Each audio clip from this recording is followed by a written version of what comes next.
Hey guys, welcome back to the channel. This is a story about what if female Sasuke is a Naruto fangirl council bashing.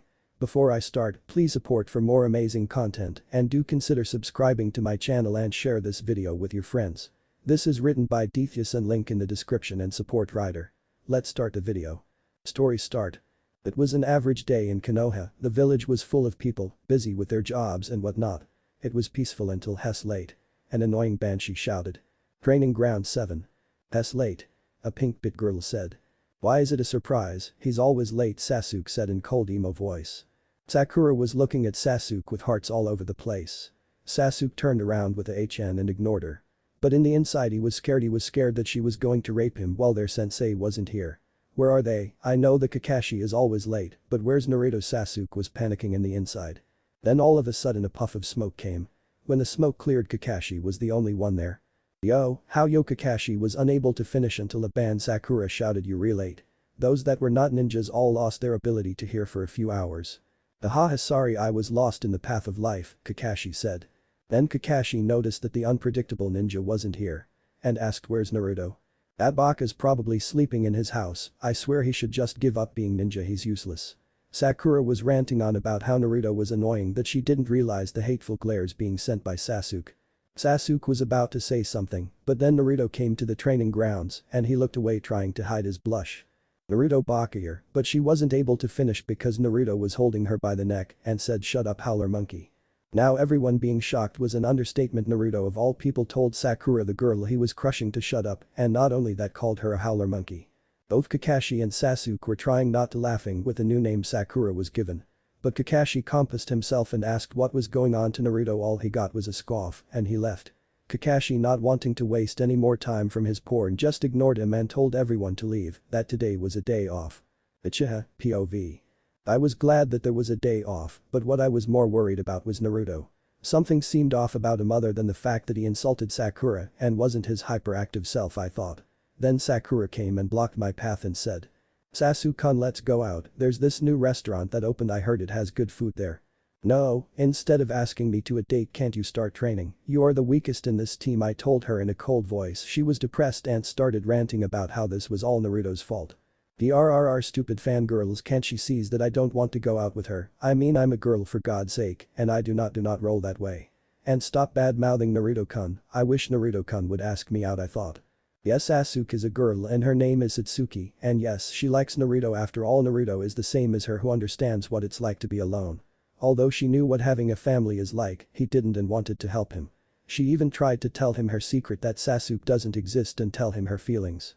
But she always freezes up and gets lost in his big bright blue eyes and end up calling him a dope and a weakling, which she cursed herself later for acting like that in front of him. Alright, time to go stalk escort Naruto to his house. Satsuki thought. And yes, she stalks Naruto and does it better than Hinata, and even getting rid of the mobs that went after him, unlike a certain Hyuga. Also, she hates Hinata. One time Satsuki got irritated by Hinata stalking Naruto, she knocked her out and hung her in the class. And she was proud of it. And Hinata is still alive, to Satsuki's disappointment, but she's scared to go near Naruto now. Satsuki was behind some buildings and watching Naruto. She looked at her surroundings in case there were any fangirls. She followed Naruto to the point where she waited for him to finish his one bowl of ramen, which was odd since he ate like 72 bowls a day and she would know. And then she followed him to his broken apartment, which she was sad that he had to live in that house all by himself. Don't worry, Naruto-kun, you won't be living there anymore, you'll be living with me soon, and then we can have a family and be happy, Satsuki thought. Then Satsuki had a disgusted feeling. I can't believe I said that while in my male form, Naruto is not like that. Satsuki kicked herself mentally for even thinking like that in her male form.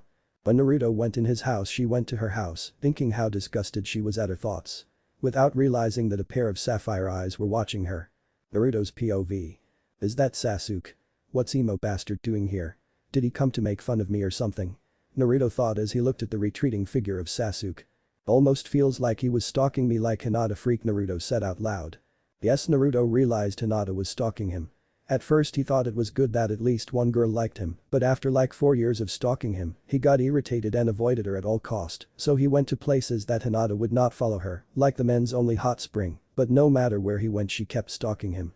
Though there was that one time he had the whole day to himself with no stalker, and he wondered why.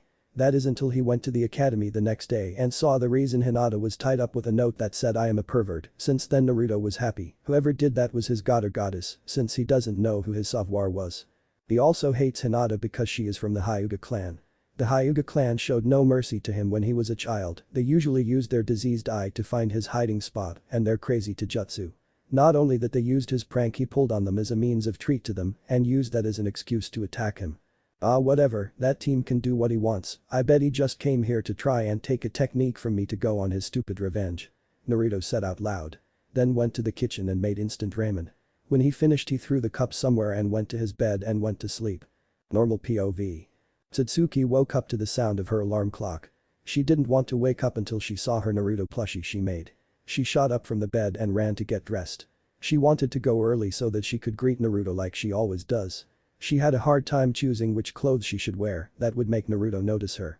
There was a black shirt with the Uchiha symbol, and then there was the orange one that had the Uchiha symbol in the back and 2 spirals on the sleeves. I know Naruto likes orange, but then people will know that I'm a girl, and then there's a chance that I'll get fanboys, and then Satsuki thoughts were going to what Naruto would say. You disgust me, Satsuki. Naruto leaving her surrounded by fanboys. No, Naruto-kun, Satsuki shouted. She then looks around. I'm glad that wasn't real. Satsuki thought to herself as she wipes the sweat of her forehead. She then chooses to wear the blue shirt she always wears. And eats and runs to the training ground hoping praying she bumps into Naruto and then suddenly falls in love, like in romance novels. Realizing that she was in her male form, berated herself for thinking like that. Satsuki got to the training ground dejected because she didn't bump into Naruto. She then goes to the tree that she always uses to relax and wait for pervert Howler Monkey giggling at the new name for Sakura and her orange prince. She then fell asleep thinking about hers and Naruto's wedding, then they held hands walking out the church, then walking faster than running, and then suddenly Satsuki was beating but a random guy and then shouted I win. With raising 2 hands in the air.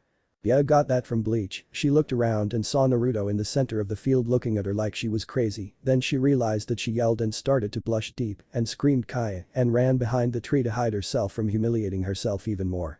Naruto's POV. I woke up and grabbed a cup of ramen and drank a glass of milk from a brand new milk container I got yesterday. I got my awesome jumpsuit and weapons and went to the training ground to meet with the team. While I was walking down the streets I saw everyone glaring at me. This always happens and I'm starting to get annoyed.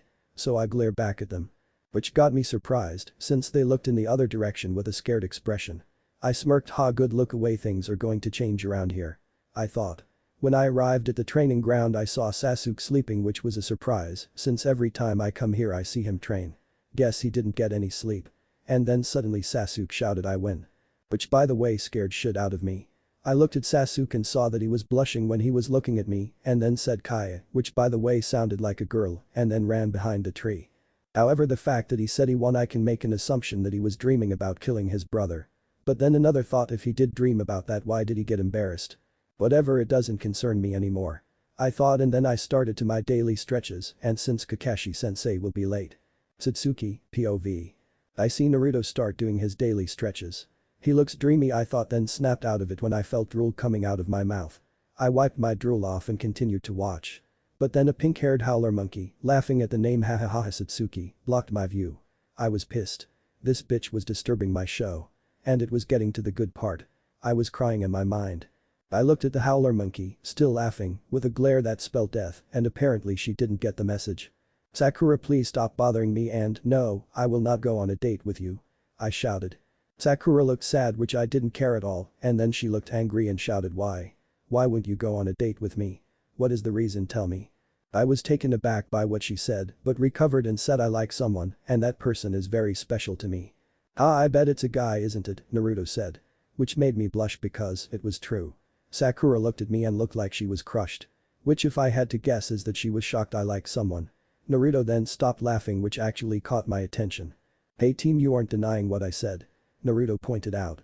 Which surprised me since I was staring at Naruto at that time. Hey. Why are you staring at me for? Naruto started to look panicked and scared that I was staring at him. Hey, quit it. It's creeping me out. Naruto said again, but I ignored him. All I want to do is stare at him and maybe some other stuff cross that I want to do other stuff. I blushed at my thoughts. Hey Sasuke, I'm sorry that I said that, so stop staring. Naruto apologized, which surprised even Sakura since he never apologizes to me. Thus then Kakashi-sensei came and said a simple yo and we started our training. But I still continued to stare at Naruto-kun. Naruto's POV. I still feel Sasuke staring at me. Which is creeping me out. What is with him? I mean, yeah, I made fun of his sexuality, but still the way he's staring at me makes what I said true. I suddenly tripped while jogging and got a scolding from Kakashi saying I need to concentrate. Kakashi then goes to Sasuke and trains him. Why is it that me and Sakura have to be stuck with jogging exercises while the team gets to learn new jutsus? Especially when he's unfit way more than me. Well, Kid, he's playing favorites, he clearly wants to train only the Uchiha brat and leave you to do whatever you Narutos do. A demonic voice said in his mind. Yeah, whatever. I wonder when we're going to go outside of Konoha. Do you know Kaiu-chan? I said and asked Kyuubi. At the rate you guys are going 1 year. I say if you get the pink banshee out of her fangirl mode and get the stick out of the Uchiha brat's ass and possibly beat the crap out of pervert there the maybe in 7 months. Kyuubi said. Looks like I have to do everything, huh? I asked. Yep, pretty much. Kyuubi said. While I was jogging I remembered how I met Kyuubi. It was after the team meeting and I was running to Ichiraku's to get something to eat. Since I was really hungry I took a shortcut. But it turns out someone did some construction and put a wall there. And I crashed head on. After that I was in my mindscape and saw Kyuubi. Kyuubi was yelling out how I should bow down and whatnot. But ignored it and Kyuubi got so pissed that she put crazy pictures in my head. By the way, that's why I was pissed at and yelled at Sakura. And oh yeah, Kyuubi's a female. Turns out after I found that out I was cautious around every females. Well, not really, I didn't care about the fangirls. After that me and Kyuubi came to an agreement that I borrow some of her chakra and she gets to see what I see and hear what I hear. I was suddenly punched out of my memories. I looked for the culprit and saw it was Sakura. I was about to yell at her when she started to fawn over team again. Did she forget what he said to her before? I asked no one in particular, but Kyuubi answered anyway. She's really a retard and she's supposed to be the brains of this team. I feel sorry for you, kid, I really do, and that's saying something. Haha, very funny, I though and answered sarcastically. It seemed that we were going to the Hokage Tower to get a mission. Which I already know that we are going to get another C rank. When we went directly to the Hokage and standing in front of him. Kakashi-sensei was asking for a mission. When Jiji said that the demon cat needed to be retrieved. Both me and Kyuubi hated that mission. That cat was so annoying that it took everything I had to prevent going Kyuubi to kill it. And people call me a demon. Try catching that cat and people will probably start calling Angel or something. I thought sarcastically. You got that right, kid. Kyuubi was puffing her cheeks out. Which was cute. When Jiji was asking if we agreed to the mission I exploded. No way. Not even in hell. Give you something better and not to chase that demon cat anymore. You know it took everything I had to try and not kill it. Everyone was shocked except Kakashi, he was too busy reading porn. Then Iruka started talking about Miss Unrank, which I blocked out and looked around and saw Sakura look pissed at me and saw team looking at me like I was cool or something. Though his body and face didn't say it but his eyes did. Gigi then asked Kakashi if we were ready and he said yes. Alright then, looks like you'll be getting your first C rank mission. Gigi said. You can't be serious, Hokage-sama. Iruka said. I am, and they do need to be experienced, so it's alright. Gigi said. But Iruka was interrupted. No more Iruka, they will be doing a C rank and that's final. Gigi said in his Hokage voice. Yes, Hokage-sama, Iruka said while looking down. Now bring in the client please. Gigi said. Later an old man with a sake bottle cannon and looked at us. So a bunch of kids are going to be protecting me. I paid a lot of money and I get a bunch of brats. And that midget over there looks like he could get killed any minute. The old geezer said.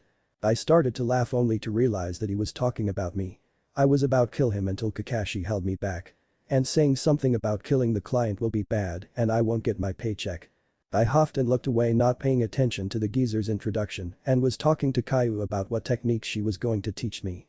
When everything was over, Kakashi told us to go and pack and rest for tomorrow. I left through the window since I wanted to get out as fast as I can go. When I arrived at my busted up apartment I went to pack. When I finished I ate some cup noodles and went to bed to start on my training with Caillou-sensei. Next morning. I woke up and got ready and went to the gates to wait for the Kakashi, Howler Monkey and team. Satsuki, POV. I woke up and wore what I usually wore, but this time I packed some girly clothing in case I decide to tell Naruto my secret. When Naruto came to my mind I thought about yesterday, how he was so cool and how he stood up to the Hokage and demanded a C rank. Kaya, I screamed. I couldn't wait any longer, I wanted to go and see if Naruto-kun was at the gates waiting.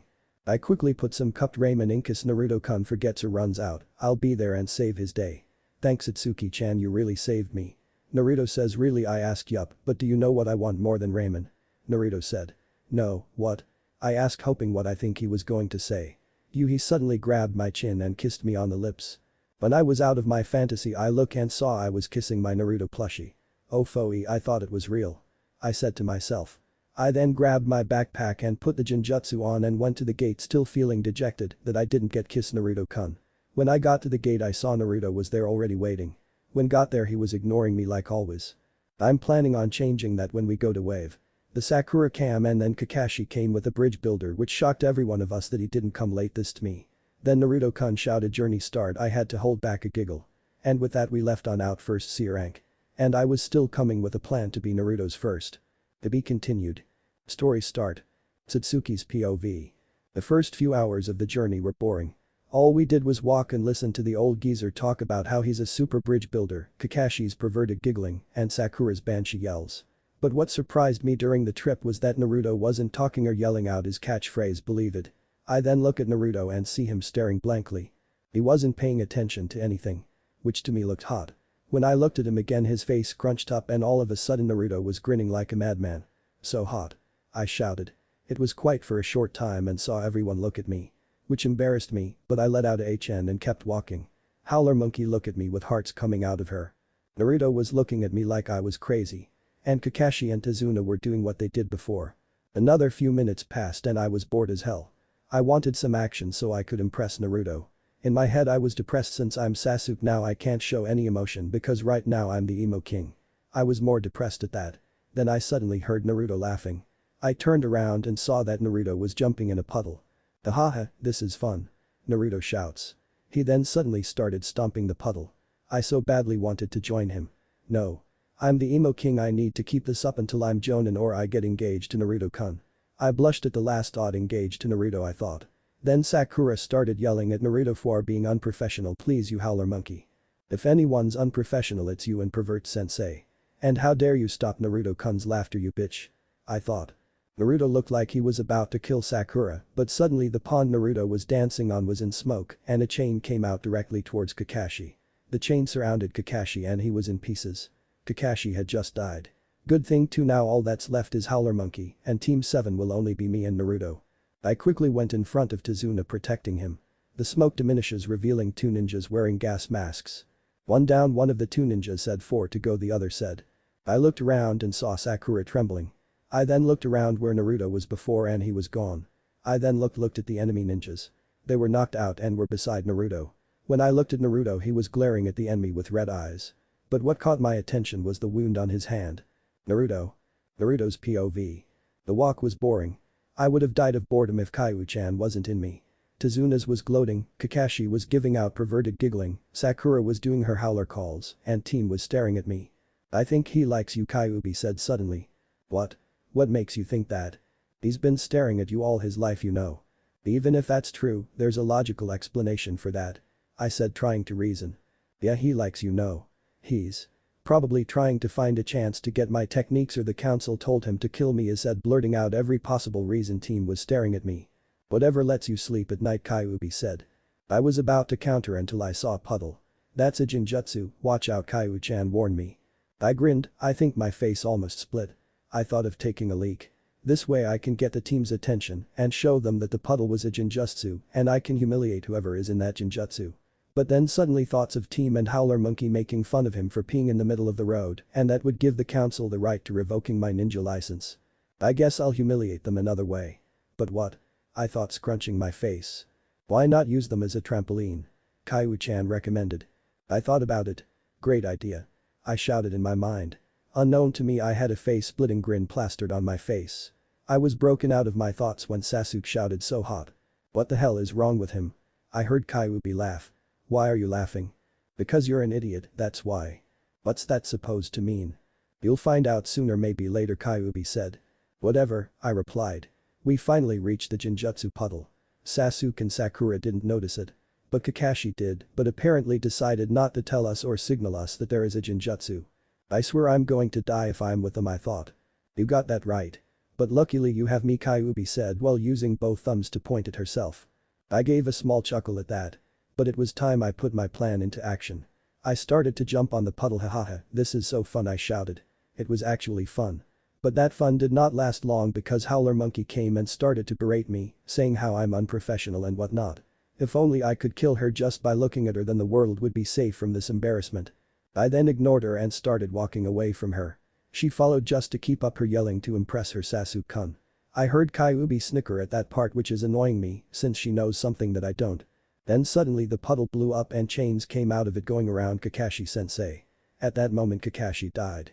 Their next target was me, obviously, for the stomping. However, thanks to a little of Kaiu-chan's chakra, I was able to dodge the chains. When they were taking the chains back, I used that moment to attack.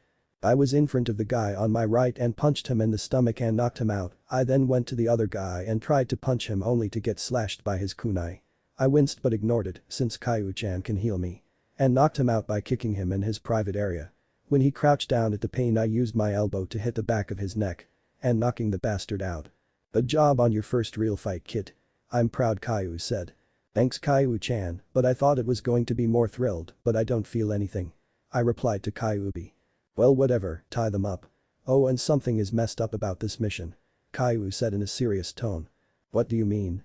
I asked, thought confused. What I mean is, on a C rank you would usually fight bandits, not ninjas, especially not 2 C rank Shunin Nukanins from Kiri. Kyuubi said. I was confused, but I followed what Kaiu-chan told me to do and tie them up. Only if I knew where put my ninja wire.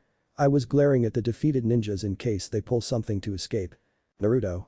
I heard Sasuke scream my name. And I turned to him, looking at him, wondering why he screamed, or actually screamed like how a girl screams when she is afraid. And. Not being sexist, I'm actually scared of girls, so please don't kill me, not that I would know, since I cut myself from the female population after what Kaiu-chan showed me. I shuddered just remembering it. I was brought out of my thoughts when Sasuke held my hands, examining my wound. Naruto, we need to heal this before you bleed to death, Sasuke nearly shouted. Then Kakashi came out of his hiding spot with his porn book. Good job guys, you did great. I scoffed at that I did all the work. Kakashi-sensei, Naruto is bleeding, Sasuke shouted. Did he just say Naruto and not dope? I was shocked. Told you, kid, he likes you, I heard Kyuubi said. No. That's not possible, we're both guys and I do not roll that way. And besides, he's obsessed with reviving his clan and he can't do that with a guy, so ha. I heard Kyuubi sign, well whatever, like I said, whatever makes you sleep at night. Kyuubi said. I was about to counter but was brought back to reality as Sasuke was shaking me. What do you want, team, I said. I saw that Sasuke gave a saddened look, but he quickly covered it up. The kunai that slashed you had poison and we need to go back to the village to heal you, Sasuke said. What? Hell no, I'm not going back, I shouted. It was Kakashi who spoke. Well, if we don't, you're going to die. I felt Sasuke stiffen at that. Maybe it has something to do with his clan's death. Is what I thought when I felt Sasuke stiffen. Naruto, you're always slowing us down no matter what we do, that's why you're unfit to be a ninja, so quit already. Cause all this team needs is me and Sasuke-kun. Sakura said with her howler monkey of a mouth. I so badly wanted to kill this bitch. Remind me, why did I have a crush on her? I asked no one in particular. I think you were drunk at that time, Kyuubi said. Yeah, I think you're right, I agreed with Kyuubi. Listen here, Haruno, the only one slowing us down is you. Were scared and couldn't even move to protect our client, and Naruto was the one that defeated the enemy. Well, what did you do? Nothing. Even I did something. Sasuke yelled. Me being surprised would be an understatement. Sasuke of all people is defending me. I looked around just to be sure the world isn't ending and I pinched myself in case this was a dream. Which wasn't. But Sasuke-kun, he was slowing us down. Sakura stuttered. Shut up. Because of us Naruto was injured and there is a slight chance that he may die from the poison. So shut up. Sasuke yelled. What the hell is going on here, I asked myself. It's common for a lover to defend the person they love, Kyuubi said. I told you I don't roll that way. I shouted. That's true, kid, but what if he rolls that way? Maybe he has a crush on you, Kyuubi said. That's it, just for that I'm not going to dream of killing the villager for a week. I stated. What? No, you have, it's torture when you dream about Raymond, Kyuubi said frantically. Whatever, I thought, but I cut her off. Sasuke and Sakura's fight was still going and it was getting irritated and I was getting a headache, so I got kunai and stabbed my hand. Naruto, what are you doing? Sasuke shouted. No matter what, I will never go back, you hear me, not even if I'm trapped in room filled with poisoned Adebayo. That's good and all, Naruto, since you did get the poison out, but you can still die from blood loss. Kakashi said with an eye smile. I really did not know that I was panicking, totally forgetting the Kaiu-chan can heal me in a matter of seconds. Hold still, Naruto, you're making the blood flow faster as you move, Kakashi said with a sign. When I got out of my panic mode I saw Sasuke looking through his backpack. I was curious as to what he was looking for so I tried to look, but what shocked me the most was Sasuke had panties and bra and dresses all stored in his backpack. I was shocked. Questions were popping in my head. Is Sasuke a cross-dresser? Did he steal those before we left? And why does one of the panties have my face on it? My brain was overloading that I fainted. The last thing I heard was Sasuke shouting my name. I woke up to the smell of oranges. When I opened my eyes I saw that I was in a boat under an unfinished bridge surrounded by mist and my head on Sasuke's shoulder. What? Satsuki, POV. I saw Naruto-kun stab himself with a kunai which made him look so awesome. But suddenly Kakashi-sensei said that Naruto-kun would die if we didn't stop the blood. I remembered that I carried bandages in case something was to happen to Naruto-kun, so I was rummaging through my backpack. When I was looking for the bandages I realized I was looking through the wrong backpack. This is my in case me and Naruto get it on backpack. Ha, I can't believe I made a stupid mistake. I then heard a thump and saw Naruto-kun on floor. I shouted Naruto. I thought he died since he was bleeding a lot. My mind was thinking of what my days are going to be without Naruto. No more goofy smile. No more chance of getting him to propose to me. And no possible way of having his kids. I shouted in my head, no, this can't be happening, this absolutely cannot be happening. Oh looks what happened, Mr. Great Ninja, Kakashi said in a calm tone. This bastard, how can he be calm when Naruto is dying? This son of a but wasn't able to finish my sentence for 2 reasons. 1. I had to be ladylike or else Naruto-kun will never go out with me. 2. Kakashi broke me of my sentence. Looks like he fainted. Oh, do any of you have bandages? Kakashi said. Sakura shook her head in no manner. And when Kakashi looked at me I hurriedly went through my ninja bag and finally found the bandage. I gave them to Kakashi. I looked at Naruto the whole time. I was just glad he fainted and not die. Thank Kami. If he really did die I would have resurrected the Kyuubi, destroyed the Kiri for killing my future husband, and possibly destroy Konoha for how they treated him. Thought. So who would like to carry Naruto all the way to home? Kakashi said. I was confused. Why home? Aren't we going to go to Wave and protect Mr. Drunk here? What do you mean, Kakashi-sensei? I asked. Well, it seems that this mission has turned from a C rank to a B rank. Kakashi answered. But then Tazuna begged them he needed their help and not to go. Kakashi then asked why he lied about the mission rank. And then Tazuna explained his story about how this Gato person was ruining their lives and whatnot. I don't know what he said since I was looking at Naruto-kun the whole time. His face is so beautiful when he sleeps. And those whiskers kawaii. But I was disturbed in my Naruto time by Kakashi. So Sasuke, do you want to continue or not? He asked. I was about to refuse when I remembered that Wave is in trouble and possibly I could impress Naruto-kun if I saved a country. So the only logical answer for me was yes. Sakura agreed only because I was going, which was pitiful. And due to Naruto's performance we took Naruto's speech as a yes and we headed to Wave. The question on who was going to carry Naruto came up again. I raised my hand since I know that the client isn't supposed to do any work. Sakura is too weak and Kakashi was going to drag him because he could be like those bastard in the village not caring about Naruto and he was going to be busy reading porn. I was the happiest girl in the world right now because I was carrying Naruto on my back. His head in my neck area, his was breathing on my neck. It took everything I had to stop myself from taking all of my and his clothes off and have kids right there and then. But I was reminded that I was in my emo self, so I had to act like I hated the idea. We walked some more until we came to a lake where there was a boat waiting for us. We got on, it was sailing across the water. Naruto was sleeping on my shoulders. It was dream come true. In my head I was thinking of all the possibilities that could happen. And then I felt Naruto wake up. He had shock written all over his face. Which was cute cause it made him look like a fox kid. What's going on? Naruto shouted. Then the guy who was paddling the boat told him to be quiet or Gato will hear us. In my mind I was pissed at this bastard. No one, and I mean no one, tells Naruto-kun to stay quiet. He can be as loud as he wants. I was thinking of many ways to kill this guy.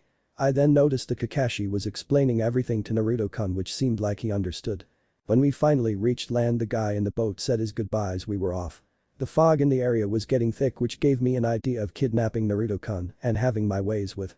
I was glad that the fog was there because I couldn't stop my blush from appearing. And then suddenly Naruto threw a kunai at the bushes, stating someone was there. When we looked at what was behind the bush it was a white rabbit. This confused me since well white rabbits only appear in winter. But I was cut out of my thoughts when Sakura was berating Naruto-kun. I was about to go to her and kill her when Kakashi told us to get down, which I did since I saw him push Tazuna and Sakura down.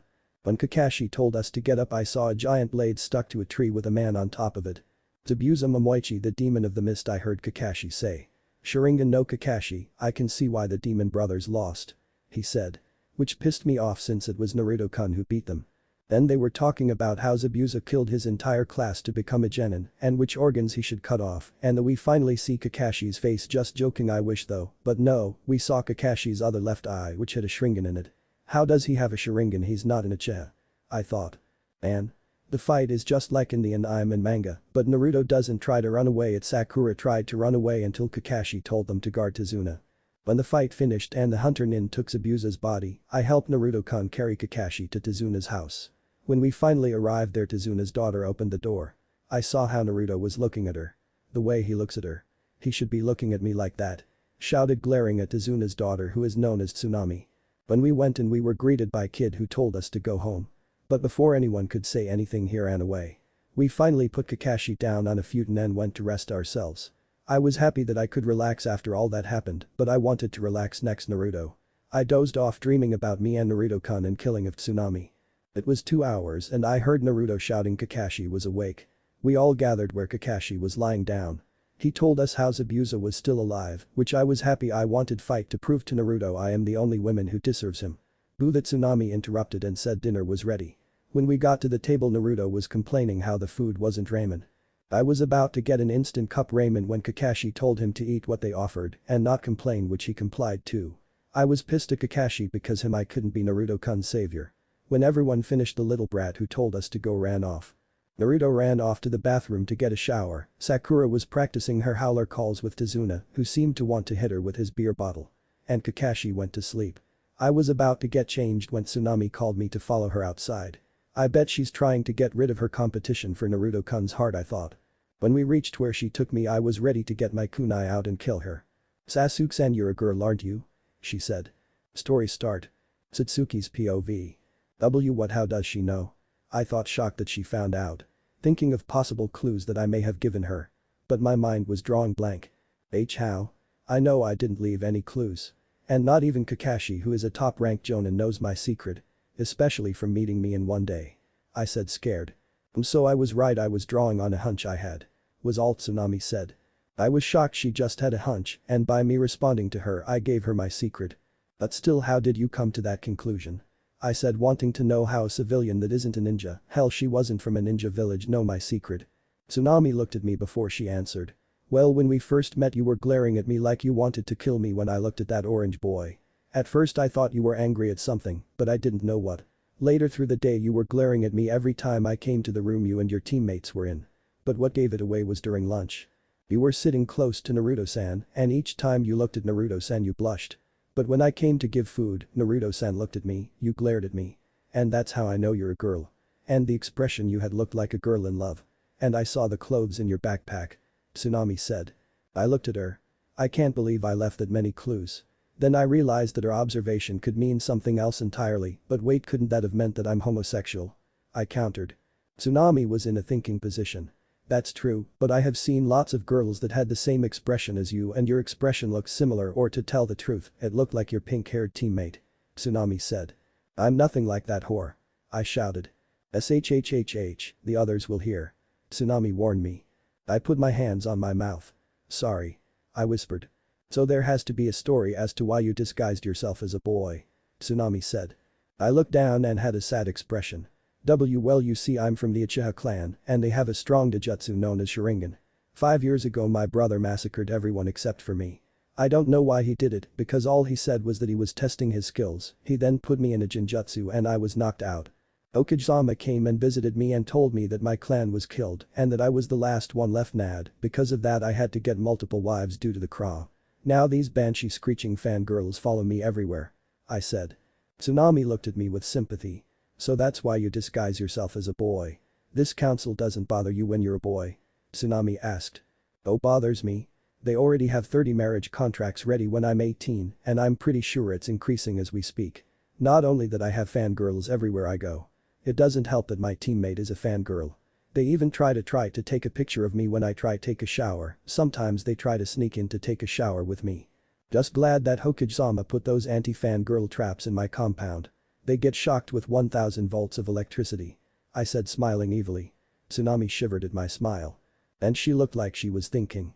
I bet that she was thinking about the traps and was feeling sorry for the fangirls. I have no clue why she would, and I didn't really care. All I cared was that I didn't have to take a shower in my male form anymore. Don't you feel sorry for them? Tsunami asked. I looked at her and disbelieved.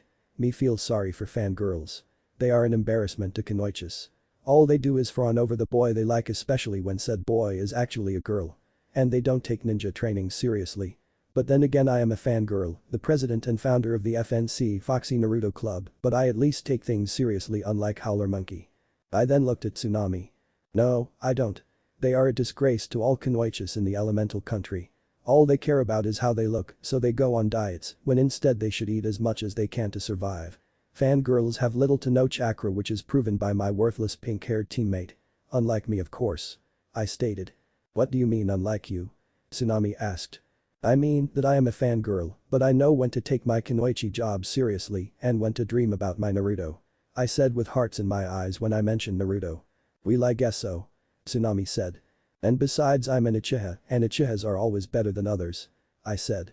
Tsunami looked at me in a weird way. Does that mean you're better than Naruto-san? Tsunami asked. I looked at Tsunami like she was crazy.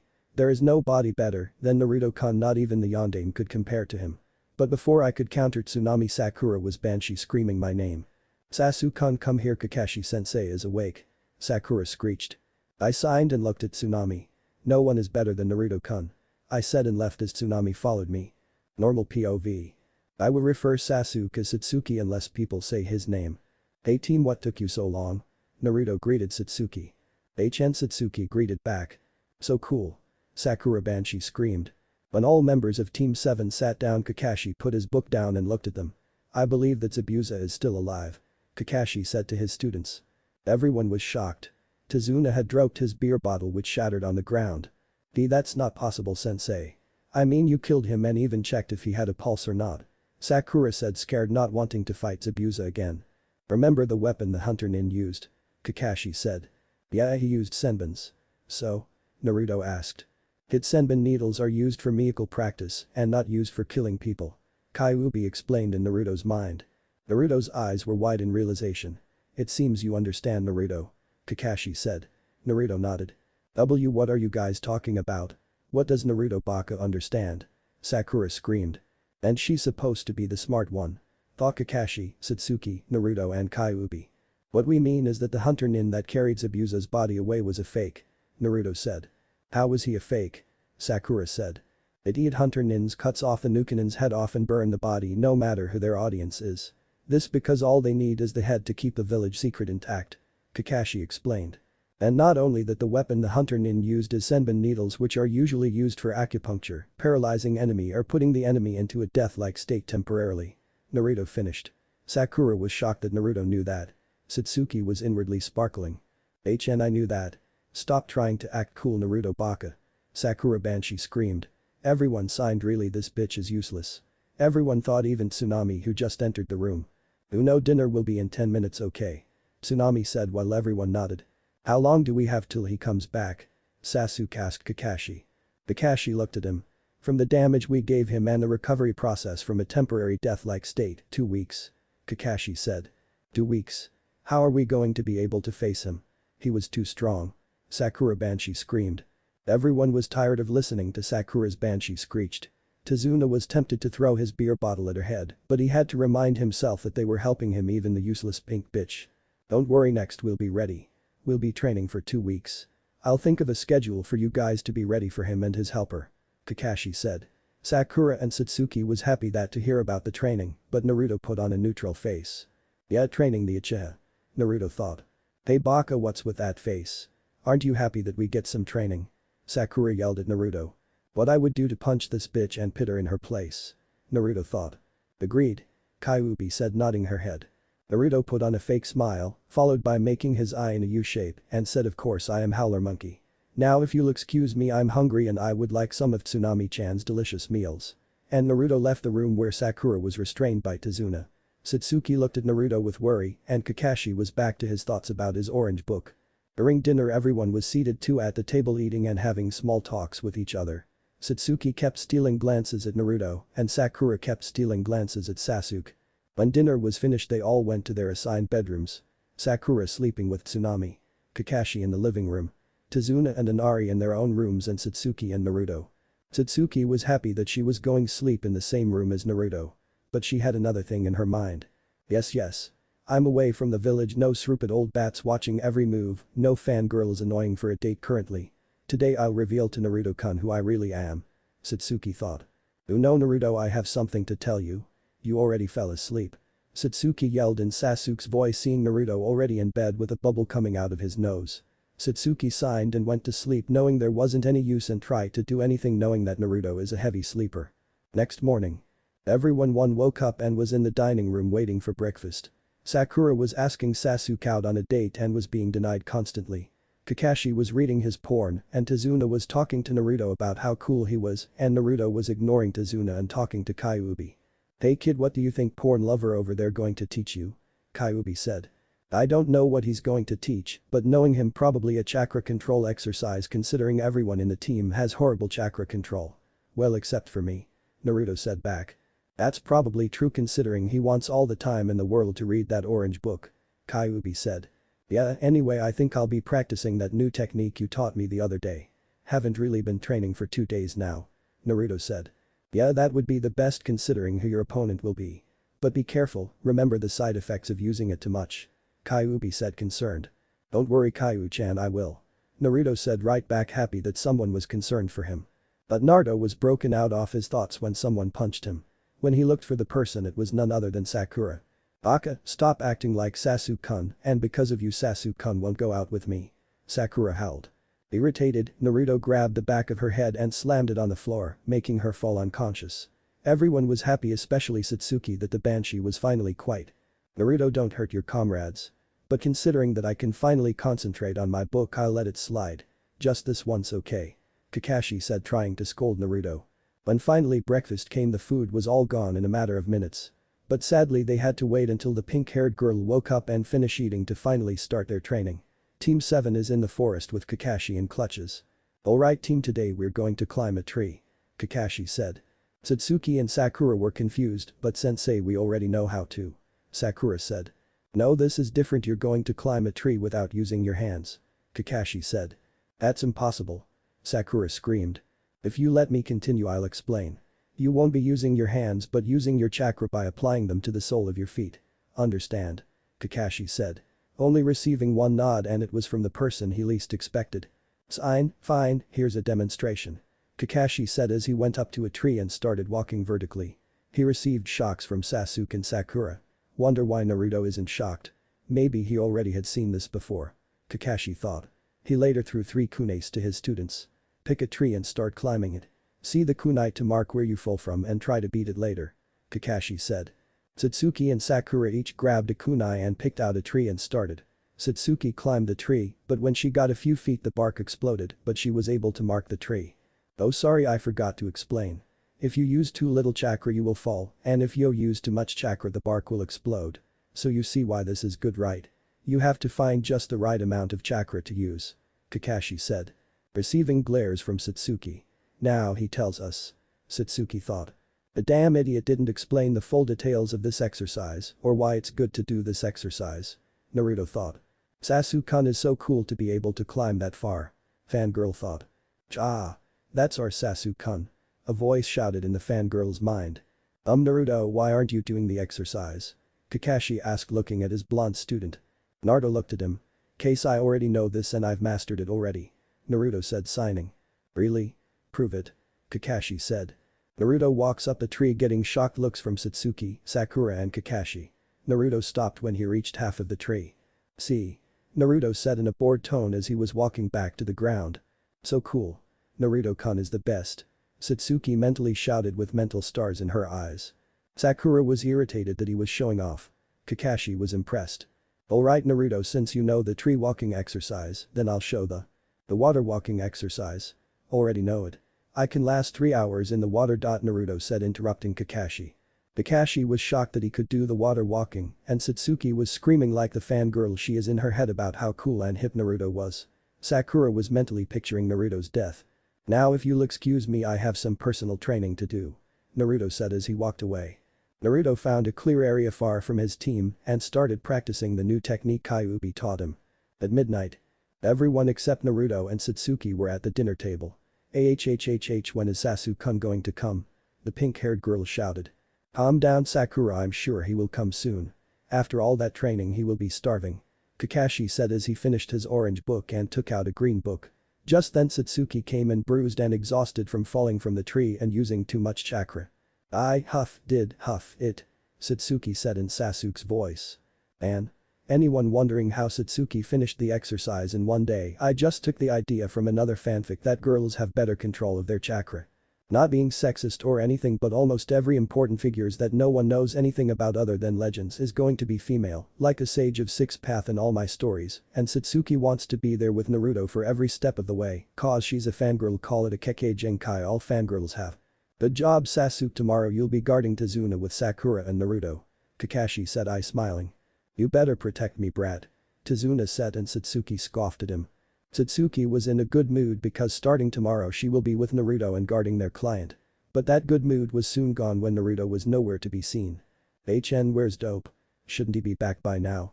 Satsuki said in Sasuke's voice. He should be back anytime soon. Kakashi said. And just then Naruto was in the dining room all covered in dirt and burnt marks. Everyone stared at him. Naruto looked at them. What? Naruto asked. What happened to you? Tsunami asked, concerned about the boy. Well, I accidentally messed up on my jutsu more than 5 times and got burnt. Naruto said, smiling while scratching the back of his head while facing Tsunami. Satsuki was of course jealous that he wasn't smiling at her. Anyway, don't worry about me. I'm hungry as hell.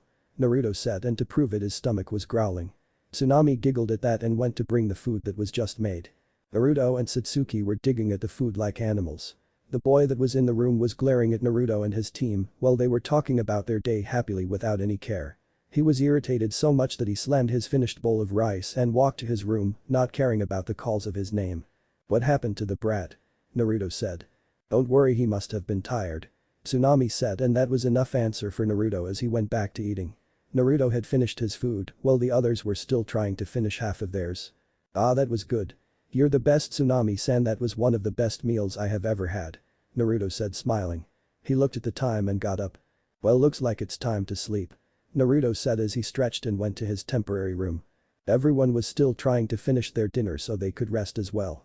At midnight, Naruto woke up from his sleep due to his bladder.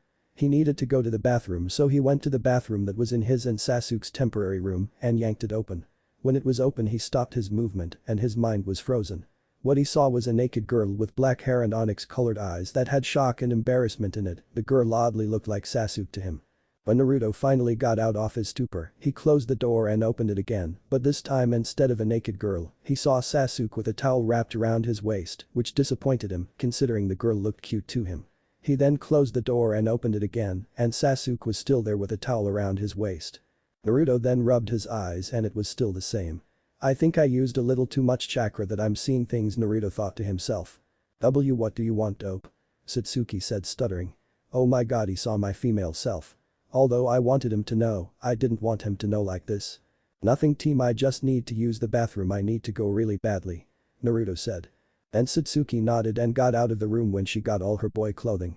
When Naruto finally did his business in the bathroom, he went to wash his hands. After he washed his hands, he was looking for a towel to dry his hands when he saw something orange. Orange being his favorite color, he couldn't help but be curious. So he grabbed it. What he saw shocked him. It was an orange pair of panty with a red swirl on it. Whose is this? I know it's not Sakura's considering she only likes the color pink. It can't be Tsunami-san's considering it's too small. Naruto thought. Then his mind went to the last person who was in the bathroom. Maybe it's Team's hair, I doubt it. Maybe it's Kakashi's, he is known as a pervert, maybe he stole these since the books may not be enough for him. Naruto thought. He then put them back where he found them and went to bed. His dreams filled with him swimming in ramen and also dreaming about the village as Kyuubi was smashing the village. Satsuki on the other hand was looking at Naruto and was getting nervous. To be continued. Story start. It has been 3 days since the underwear incident and Naruto was sleeping in the middle of the forest with a bird on top of his head. He was tired from his constant use of his jutsu that he didn't know he was running out of chakra. Kyuubi would have given him some of her chakra, but she didn't. She wanted to watch Naruto humiliate himself. This is because when Naruto experiences chakra exhaustion, he does random dancing like he was drunk or something. In the meantime, someone wearing a pink kimono was walking through the forest. When he or she saw Naruto sleeping, The person went to Naruto and started poking him. Naruto woke up and saw a beautiful girl in front of him. He immediately blushed. "Uno, what are you doing out here? You can get a cold if you sleep here, you know," the girl figure said. Naruto's brain was dead from seeing a cute girl. His animal side, which was his fox side, wanted to take her and ravage her till he was tired, which would be like a few days or so, considering the stamina he has due to the fox. I was training and no, I won't get a cold. I never have. By the way, who are you, beautiful?" Naruto said, putting aside his fear and following his animal side and maybe have sex with her. "I'm Haku, and you?" The now known as Haku said as she rolled her eyes at the beautiful comment. "They always say that to me when they see me." Haku thought as he cried inwardly. "I'm Naruto Uzumaki, the next Hokage to Bayo." Naruto shouted the last part. Naruto then looked at the basket Haku was carrying. "Uno, what are you doing?" Naruto asked. Haku was surprised. "Oh, I'm just collecting herbs for a sick friend," Haku said. "Oh really? Then can I help?" Naruto asked. Haku just smiled and nodded. And they began collecting herbs. It was silent for a while until Haku decided to break the silence. "Naruto-san, you're a ninja, correct?" Haku asked. Naruto looked at Haku. "Yep. And I'm going to be Hokage one day and everyone will acknowledge me. Dadabayo," Naruto shouted. Haku could only giggle. Naruto looked offended that she was giggling at his dream. "Hey, is something wrong with being Hokage?" Naruto asked. "No, nothing is wrong. It's just funny at the way you said." Haku said. Then another moment of silence came. "Hokage, huh? That is a big dream. Do you have something to fight for?" Haku asked as he was thinking about his own past. "What?" Naruto asked, confused. Haku smiled. "When a person has something important to protect, that's when they can truly be strong," Haku said. Naruto took his time to think about all his precious people. So far the current Hokages, the Ichiraku families, his friends Shikamaru's, Choji's and Kiba's faces appeared on his mind. Naruto smiled. "Yeah. I understand that very well," Naruto said, smiling. Haku smiled back.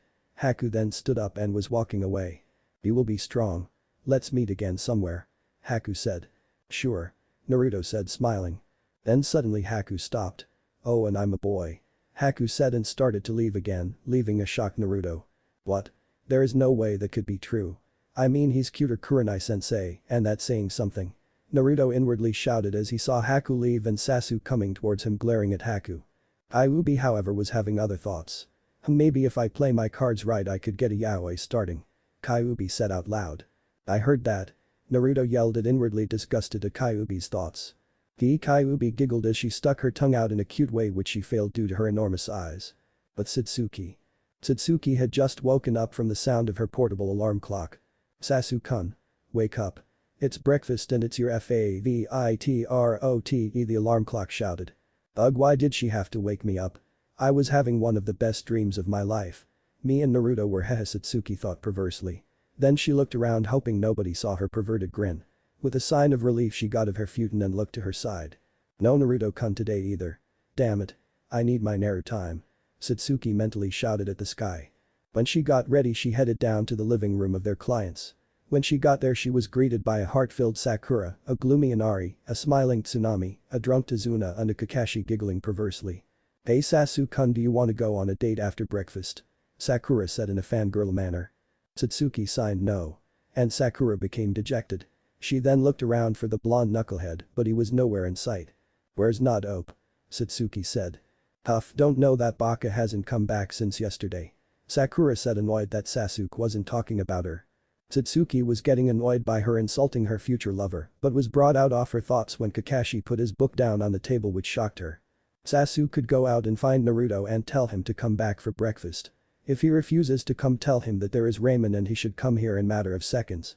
Kakashi said, which Satsuki just nodded and acted she didn't want to, but in the inside she was jumping for joy. "He should be at the forest where we had our training, maybe even a little farther," Kakashi said, after which he picked up his book and went back to reading. Showing serious Kakashi for a few seconds. Satsuki left, leaving a banshee shouting Naruto should just die of starvation. With a sign she started to look for Naruto. She had gone to the clearing where the team minus Naruto did tree walking exercise. But he wasn't there. She was about to go back until she heard someone shout out about being Hokage. "I'm going to be Hokage Datttebayo. Only one person shouts that. Satsuki thought, excited that she could get some alone time with the blonde enigma. When she went to the clearing Naruto was in, she saw he was talking to a girl, which pissed her off. "That bitch he mine," Satsuki thought, inwardly seething. "Oh, and I'm a boy. the girly boy said. Which shocked Satsuki. 0.0, there is no way she is a boy, mean she's cuter than Kurenai and cuter than me. Satsuki thought. When the boy was leaving, Satsuki was glaring at him, thinking that he was lying about being a boy. When the boy was out of sight, Satsuki looked at Naruto, who was crossed-legged in a thinking position, mumbling something about the world being a mysterious place. She then realized she and Naruto were alone. This is perfect, I can tell him my secret. Satsuki thought. Hey nar, but she wasn't able to finish as Naruto started to yell. Ah, that's gross, I don't roll that way. Naruto shouted. Satsuki looked shocked at Naruto's outburst and then blushed when Naruto stared at her. What do you want, team? Naruto asked angrily. Satsuki was saddened and was about to cry that he kept calling her that. I wish he would call me something more girly, like Suki-chan or Kurohime, Satsuki thought sadly. But she stopped her moping and got her act together. Kakashi-sensei said come back to the house for breakfast. Satsuki said in Sasuke's broody voice. Naruto just nodded and walked past her without giving a glance. Naruto left the clearing with Satsuki following behind him, thinking of ways to tell him the truth about her. But she was broken out of her thoughts when Sakura Banshee screamed her male name. She of course was getting sick of it, so she knocked her out by pressing a pressure point. She then turned her head to the group of people who were half shocked. Do any of you have a problem? Satsuki said as Sasuke. And all the people turned their left and right, indicating no. Good. Satsuki said as she went and sat beside Naruto and started eating Tsunami's cooking. No matter how much she wanted to deny it, Tsunami's cooking was the best she had ever since her mother died. She was sad, but then she remembered she still had Naruto even though he doesn't realize it. She looked at Naruto and blushed but kept it hidden. Tsunami saw this and was happy for the girl, but sad that she couldn't reveal who she really is. While they were eating, Sakura woke up and started Banshee screaming and blaming Naruto for being knocked out. Kakashi, wanting to read his porn without any interruption, told Sakura to eat and not to talk in a commanding voice. Sakura obeyed. While eating, Satsuki was trying to get closer to Naruto, who in turn kept going farther away from her. When breakfast finished, Kakashi told the team to guard Tazuna. Naruto said he wanted to keep training, which Kakashi gave permission. Naruto left, leaving his teammates to discuss about their schedule. But Naruto was walking all the way to the clearing he was at before going back to the house for breakfast and where he met Haku. The fact that Haku was a boy and was more girly than Sakura, Ino and even Hinata. Strange world. Naruto thought. When he got to the clearing, he did Kagebunshin and told him to start training. The clones shouted and started, but Naruto on the other hand was thinking about all the crazy things that happened. First the mysterious girl in the bathroom, then the orange panties, then the boy-girl incident. Seriously, what is happening here? Naruto thought. Don't forget Sasuke liking you. Kyuubi said. Yeah, that Naruto replied. Then a few seconds passed and he realized what he said to Kyuubi. What? That's not true. Naruto yelled out loud. Calm down, kid. No need to shout, I'm right here, you know. Kyuubi said. Take that back then. There is no way Sasuke likes me. For one thing, we are both guys. Naruto yelled at Kyuubi.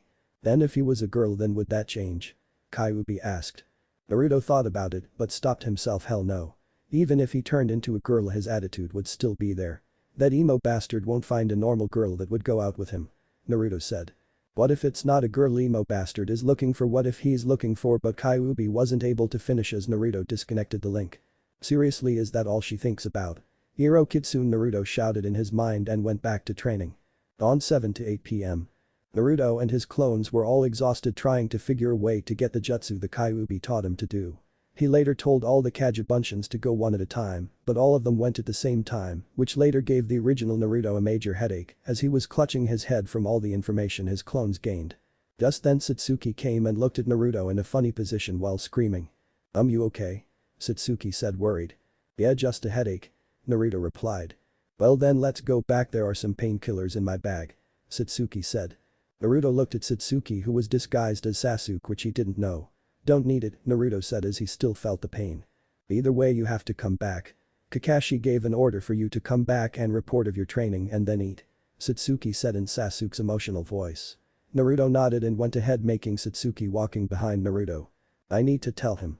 We're alone now, no howler monkey, pervert or drunk bridge builder in sight. Satsuki said as she looked around the forest.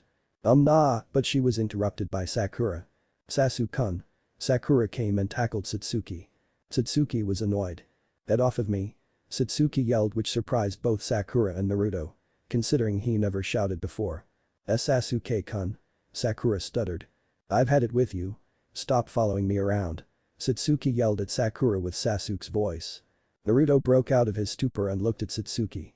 Don't waste your time, team, she won't listen, she'll be back to her fangirling self within 10 minutes. Just leave her and let's go. I'm starved. Naruto said in a serious and dark tone which made both Satsuki and Sakura flinch. But it turned Satsuki on with his commanding voice. Wow. Satsuki thought as she gave a squeal in her head. She followed Naruto, leaving a depressed Sakura in the forest. When they reached Izuna's house, both of them had a race as to who can go to the dinner table first. It was won by Satsuki, who looked at Naruto yelling that he would beat her one day. This made her smile internally, thinking he was cute. When they sat down, Sakura came in and started asking Sasuke for a date. Much to the annoyance of the people in the room. "Itadakimasu?" Naruto yelled as he gobbled all the food. Satsuki was looking at Naruto as he gobbled all the food Tsunami put on the table. Note to self, ask Tsunami-san to give me the recipe for all these foods. Satsuki thought. Unknown to them, the boy named Inari was glaring at them. Hhhhhh. That was delicious. Second best food I have ever tasted. Naruto yells out. Everyone looks at Naruto when said that, and Tsunami looked sad that her cooking was second best. Why is it second best? Tsunami asked, and everyone nodded in agreement with Tsunami, all except Inari and Satsuki. Inari because he could care less, and Satsuki because she knew Naruto's favorite food. That's because ramen is God's food. Nothing beats ramen. Naruto yelled as he put his hands up. Kakashi signed and made a mental note to break him of his ramen. Satsuki was nodding her head, agreeing. Of course no one saw. Tsunami giggled, Tizuna was laughing, and Sakura was fangirling over Sasuke. Inari looked at the laughing blonde and the rest of the group as if they didn't give a damn about anything.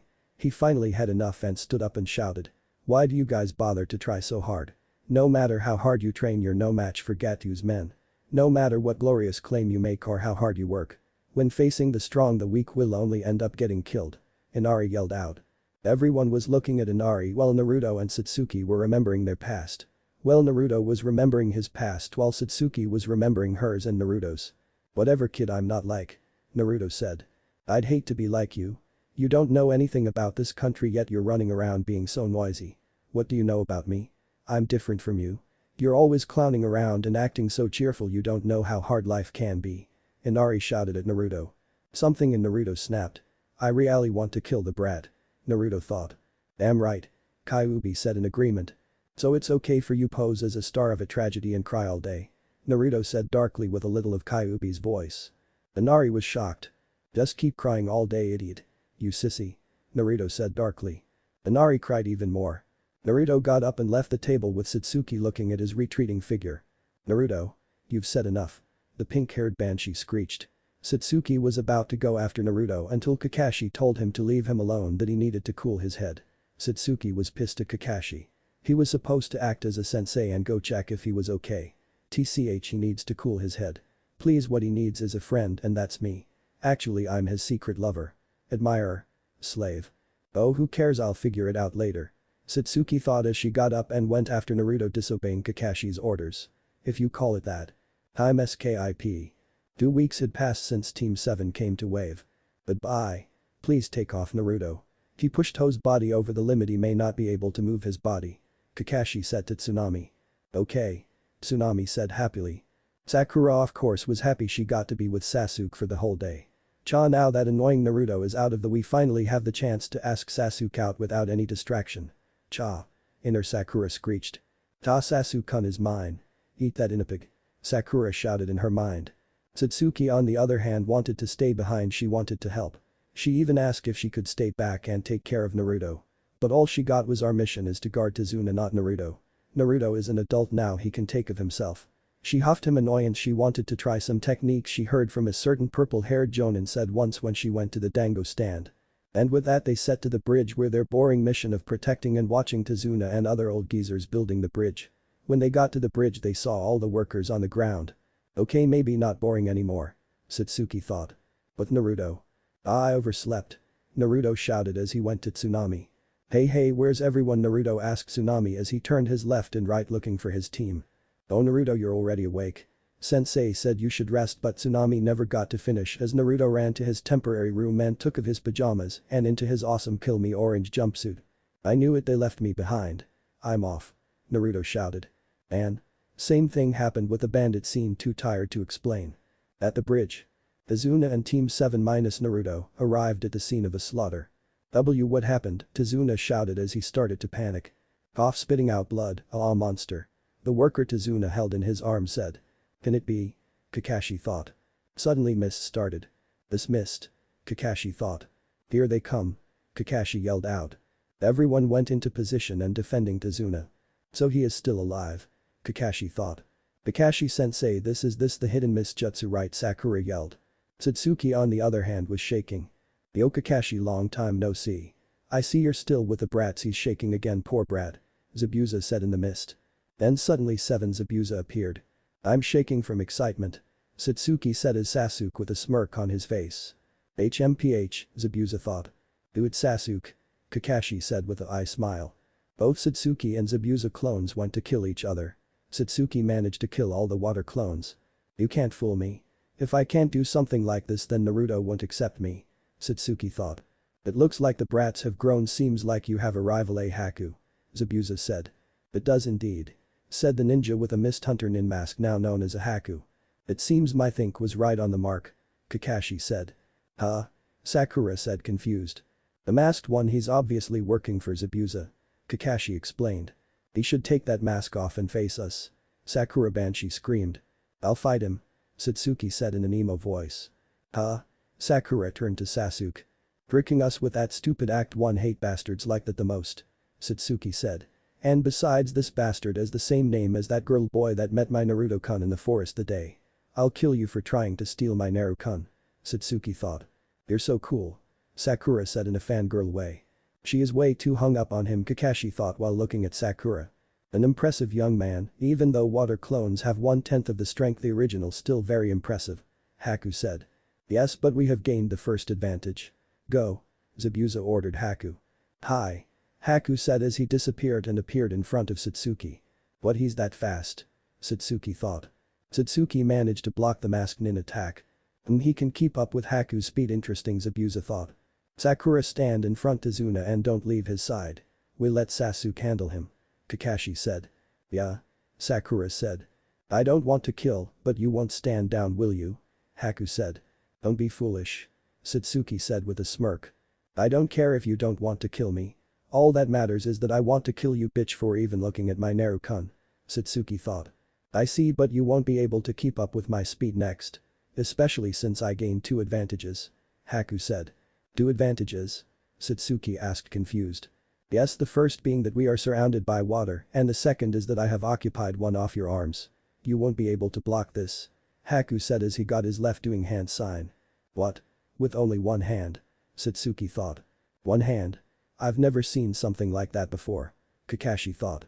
Special jutsu flying water needles, Haku said. The water surrounding them turned to water needles all aimed at Satsuki. Doesn't want to kill. Is that true? Zabuza thought. Sasuke-kun. Sakura screamed. Remember the training, concentrate my chakra to my feet, Satsuki thought as she brought her free hand in front of her and form a half-ram seal. When the needles came, Satsuki was gone. He's gone. Haku thought, surprised. Then 3 shuriken came towards him. Haku backflipped 3 times to avoid them. You're pretty slow. From now on you'll only be able to run from my attacks. Satsuki said from behind Haku. Satsuki attacked him, but Haku dodged all the hits except the last kick Satsuki gave him, which was aimed at his stomach.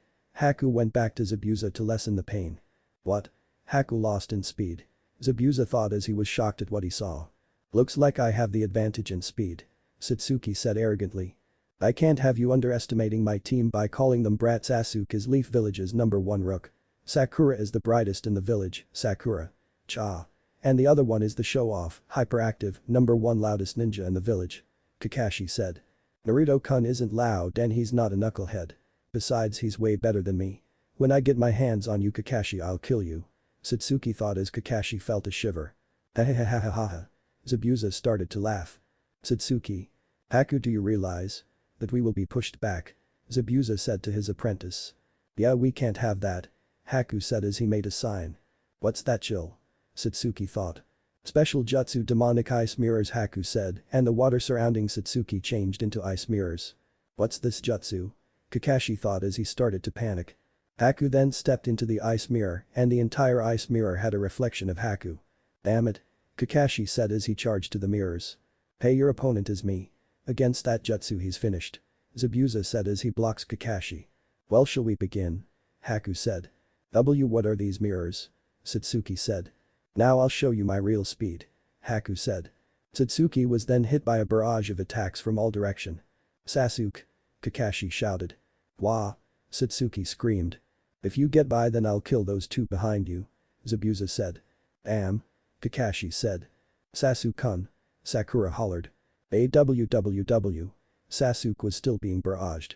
I'm sorry Tazuna-sen, I'm going to leave you for a moment. Sakura said as she got out a kunai. Yeah, go. Tazuna said as he saw Sakura in the eye. Sasuke-kun. Sakura screamed as she threw her kunai at the mirror. However, Haku caught. He blocked it. Sakura thought in surprise. But then a shuriken came towards Haku which scratched his mask making him fall out of the ice mirror. Haku? Ugh.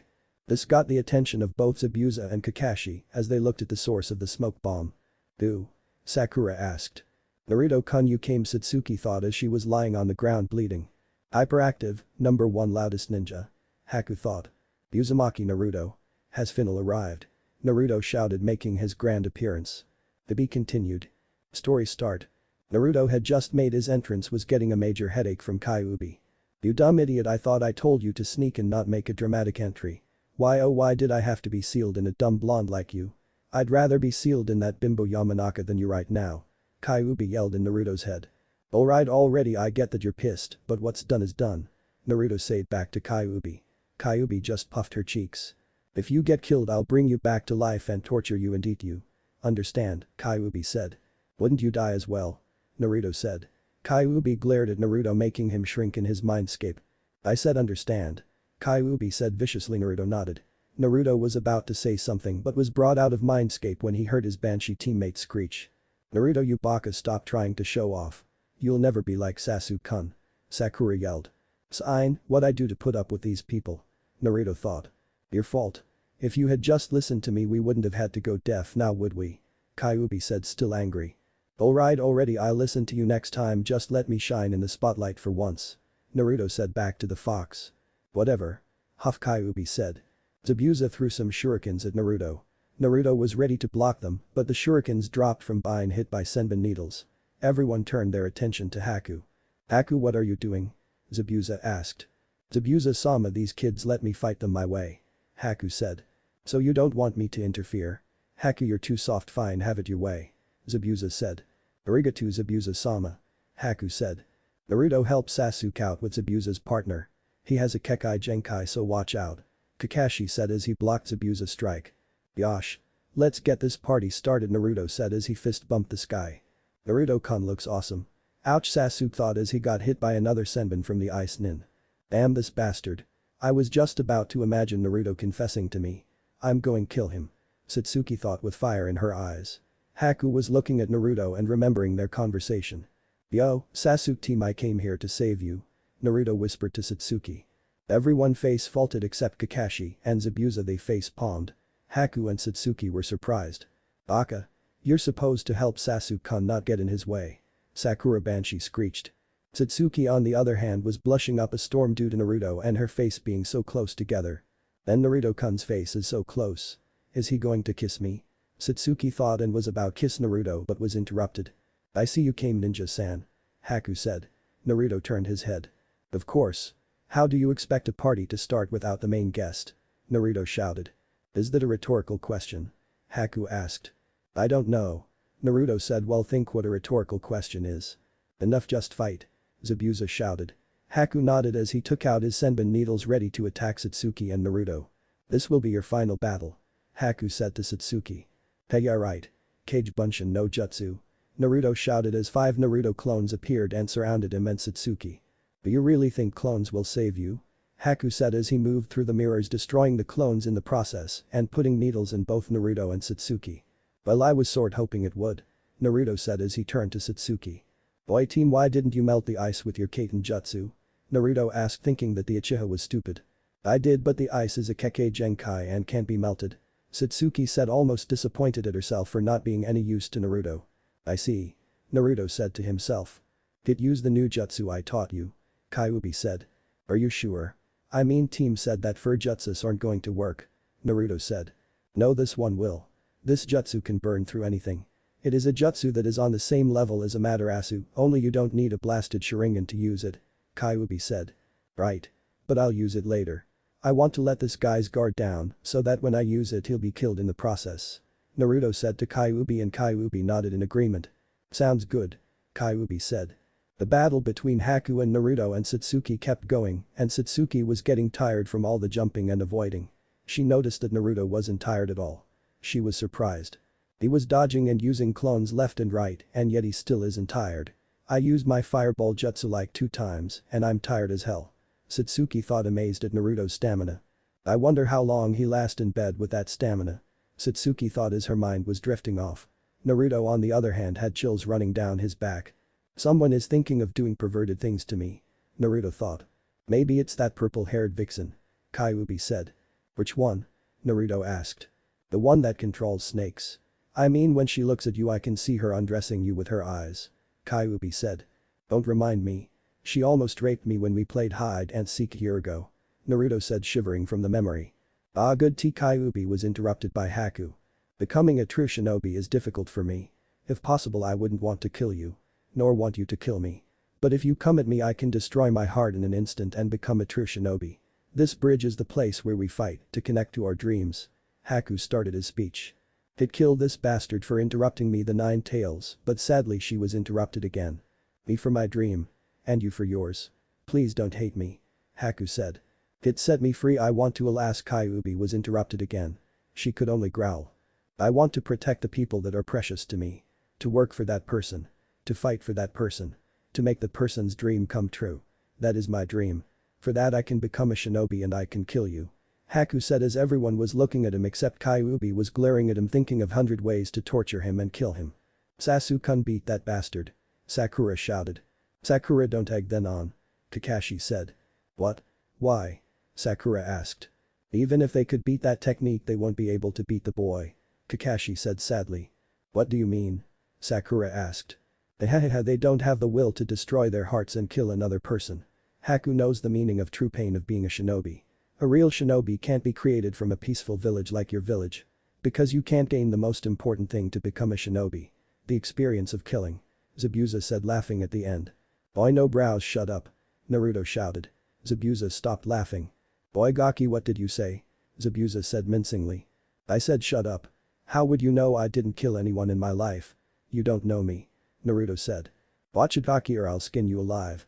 Zabuza said. Yeah right. Naruto said. You think you're strong Gaki? Zabuza asked Naruto. Hell yes. If I'm not strong then I can't become Hokage no brows. Sheesh I thought you being a rank nin would know that. Naruto said and Zabuza was getting pissed. That brat. Zabuza thought. Ninja-sen I think you should stop talking. Haku said getting worried for the young Jinchuriki. Boy Gaki you can't even get out of Haku's ice mirrors what makes you think you can talk big? Zabuza said trying stay calm.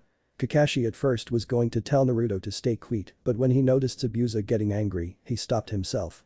Naruto's taunting is getting on Zabuza's nerve. Now Zabuza's sure to make mistakes. Keep on going Naruto. Kakashi thought getting ready to strike when Zabuza loses control of his emotion. You mean this pathetic waste of chakra? Please I can destroy this anytime I want. Naruto said. Naruto Baka shut up. Stop showing off. Sakura Banshee screeched.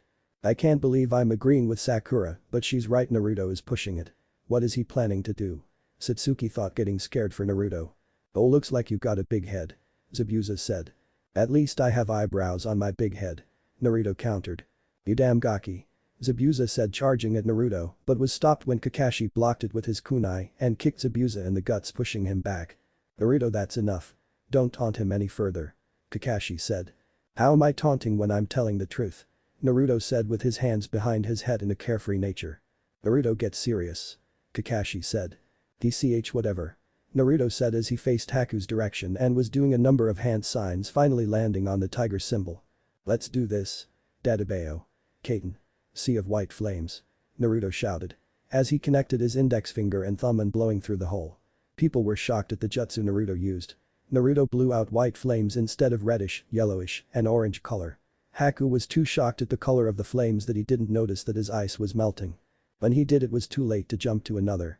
Haku jumped out and landed on the ground. But he didn't get out unharmed. Haku left hand and left leg was burnt.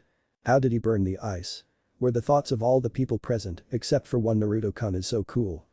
Ho how did you melt my ice? Haku asked, scared while wincing from the burn he received. He not so tough now, huh? How I melted it.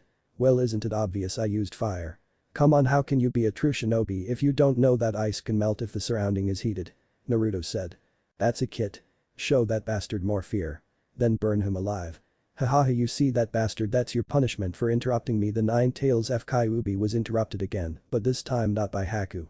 There is no way can Naruto Baka do that. Yeah, I bet it was Sasuke-kun. Yeah, it was Sasuke-kun. Sakura screeched. Kill that bitch. Kyuubi said in rage. Naruto was sweat dropping. Wow, you're really not having a good day, are you? Naruto said. His only answer was a growl. How did you melt my ice? My ice was made from my Kekkei Genkai. It is impossible to melt it, let alone scratch it. Haku yelled. Sign, find my jutsu Kaiten. Sea of White Flames is a jutsu that rivals Amaterasu. It has the same effect, has to burn everything. However, unlike Amaterasu, my jutsu can be put out with large supply of water. Naruto said. Which only got him confused looks and one look of admiration from the person he least expected, Sasuke. What the hell? Naruto thought as he looked at Sasuke. What are you talking about? What is Amaterasu? And what do you mean unlike Amaterasu your jutsu can be put out? Haku asked. Naruto signed. Idiots. Why do I even have to explain myself anyway? Not like anyone's going to believe me. The dope of the village can do a SS rank jutsu that can burn the whole village to ashes. Naruto thought. It makes you look smart for a change. Kyuubi said. Whatever. Naruto replied and went back to answering their questions. Amaterasu is a Sharingan technique that releases eternal black flames. These flames will never die out and will keep burning for eternity, not even if you pour the ocean will the flames be put out. So if Amaterasu to be used on you, not even your ashes would remain. Naruto said, shocking everyone. I'll look at those fools' faces. I wish you had a camera to take a picture. Kyuubi said. Naruto mentally nodded. Remind me next time. Naruto said. The same thing with my jutsu. Except you can put it out, but you're going to probably need 5 Tobirama to put it out. Both jutsus are similar, like they can burn anything in their path, but only difference is one needs the Sharingan. And one can be put out and the other can't. Naruto said as he saw his audience gape like fishes, all except Sasuke. Why the hell is he looking at me like that? Naruto thought, and Kyuubi snickered. So cool. This proves it. I'm going to bear Naruto-kun's babies. Once we go back to Konoha, I'll have Hokage-sama make a marriage contract between us. Satsuki thought. When did Naruto learn a technique like that? Maybe if I ask he'll teach Sasuke. Kakashi thought. Naruto Baka can show intelligence. Sakura thought. Ah. He's smarter than you. Inner Sakura shouted. No, he's not. I'm the smartest in the academy. Sakura mentally shouted. Ah. You don't even understand what Naruto said about those jutsus. He's smarter than you, ha ha ha. Inner Sakura said. We didn't even learn those in the academy. That's right, I bet he's making this up. He's trying to look cooler than Sasuke. Ha, that's it. Sakura said, losing her mind.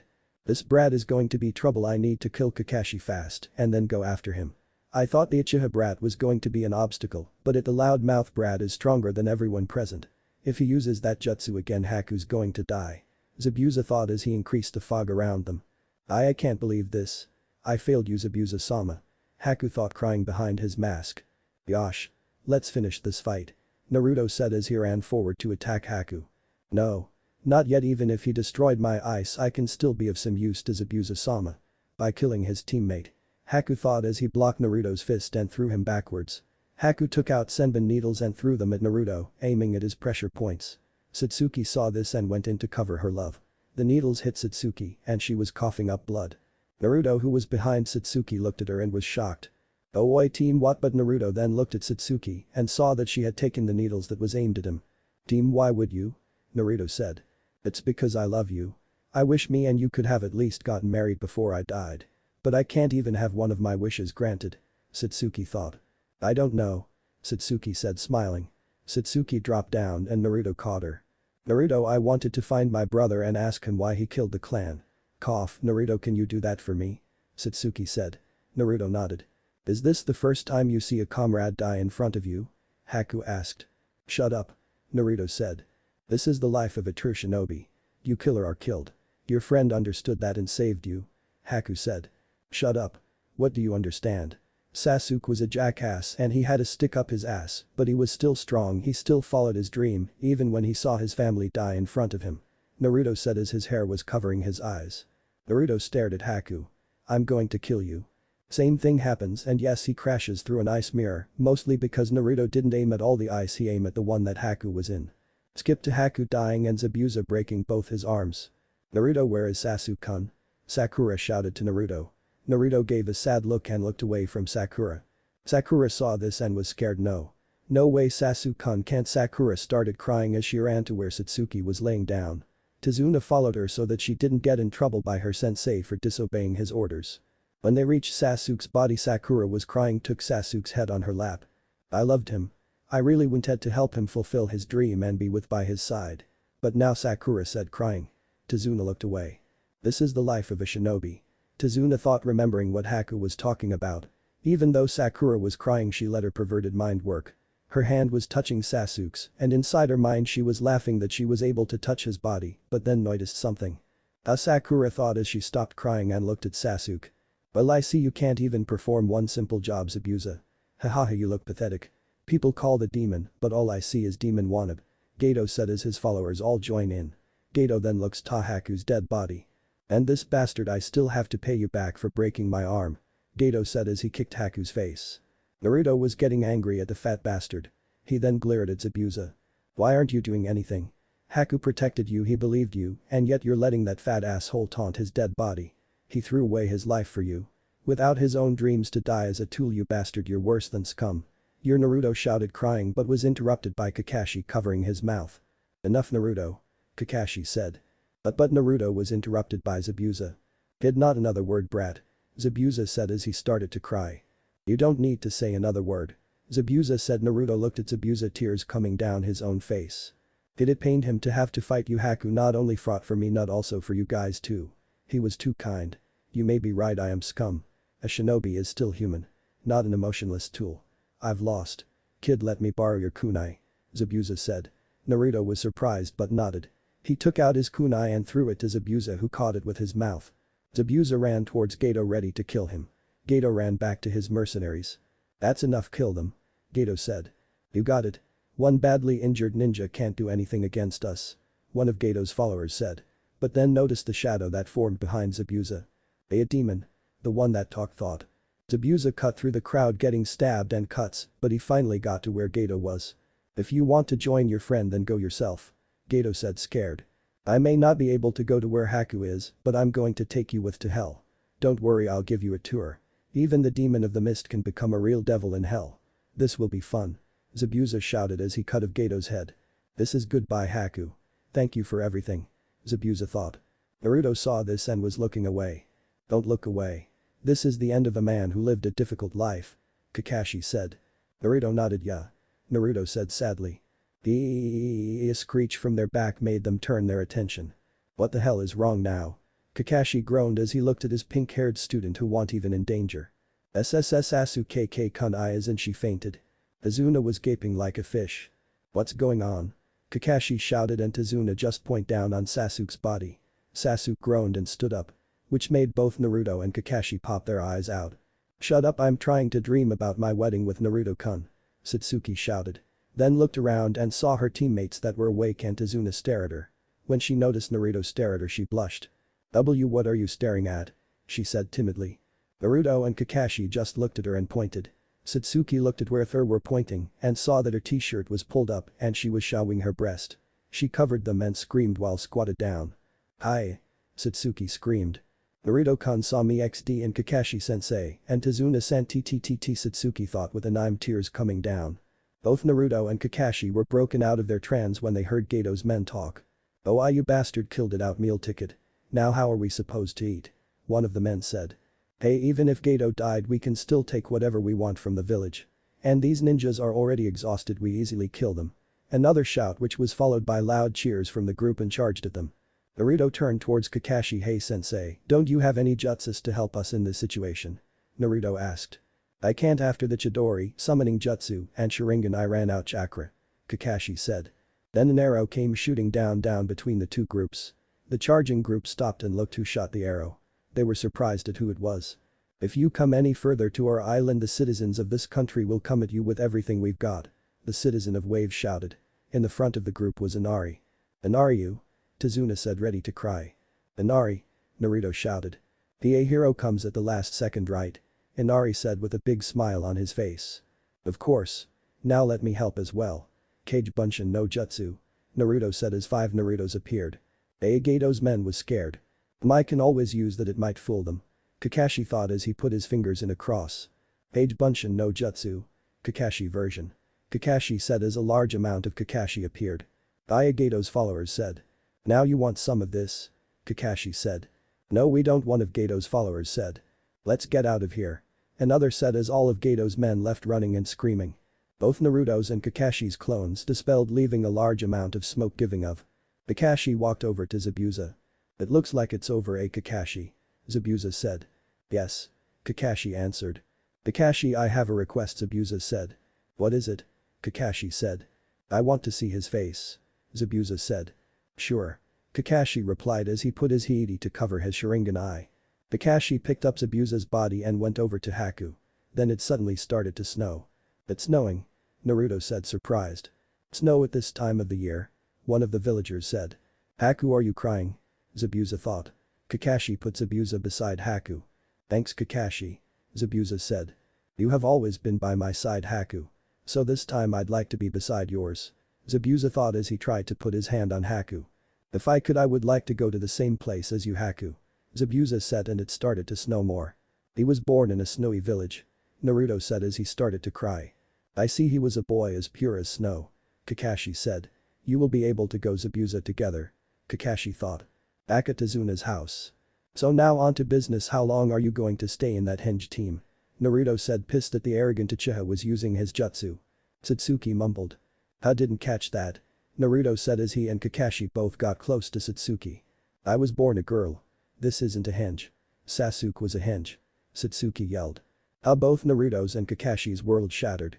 So everything I knew was, Naruto said. Haha, I told you, didn't I? Haha, Kyuubi was laughing her ass off and rolling her cage.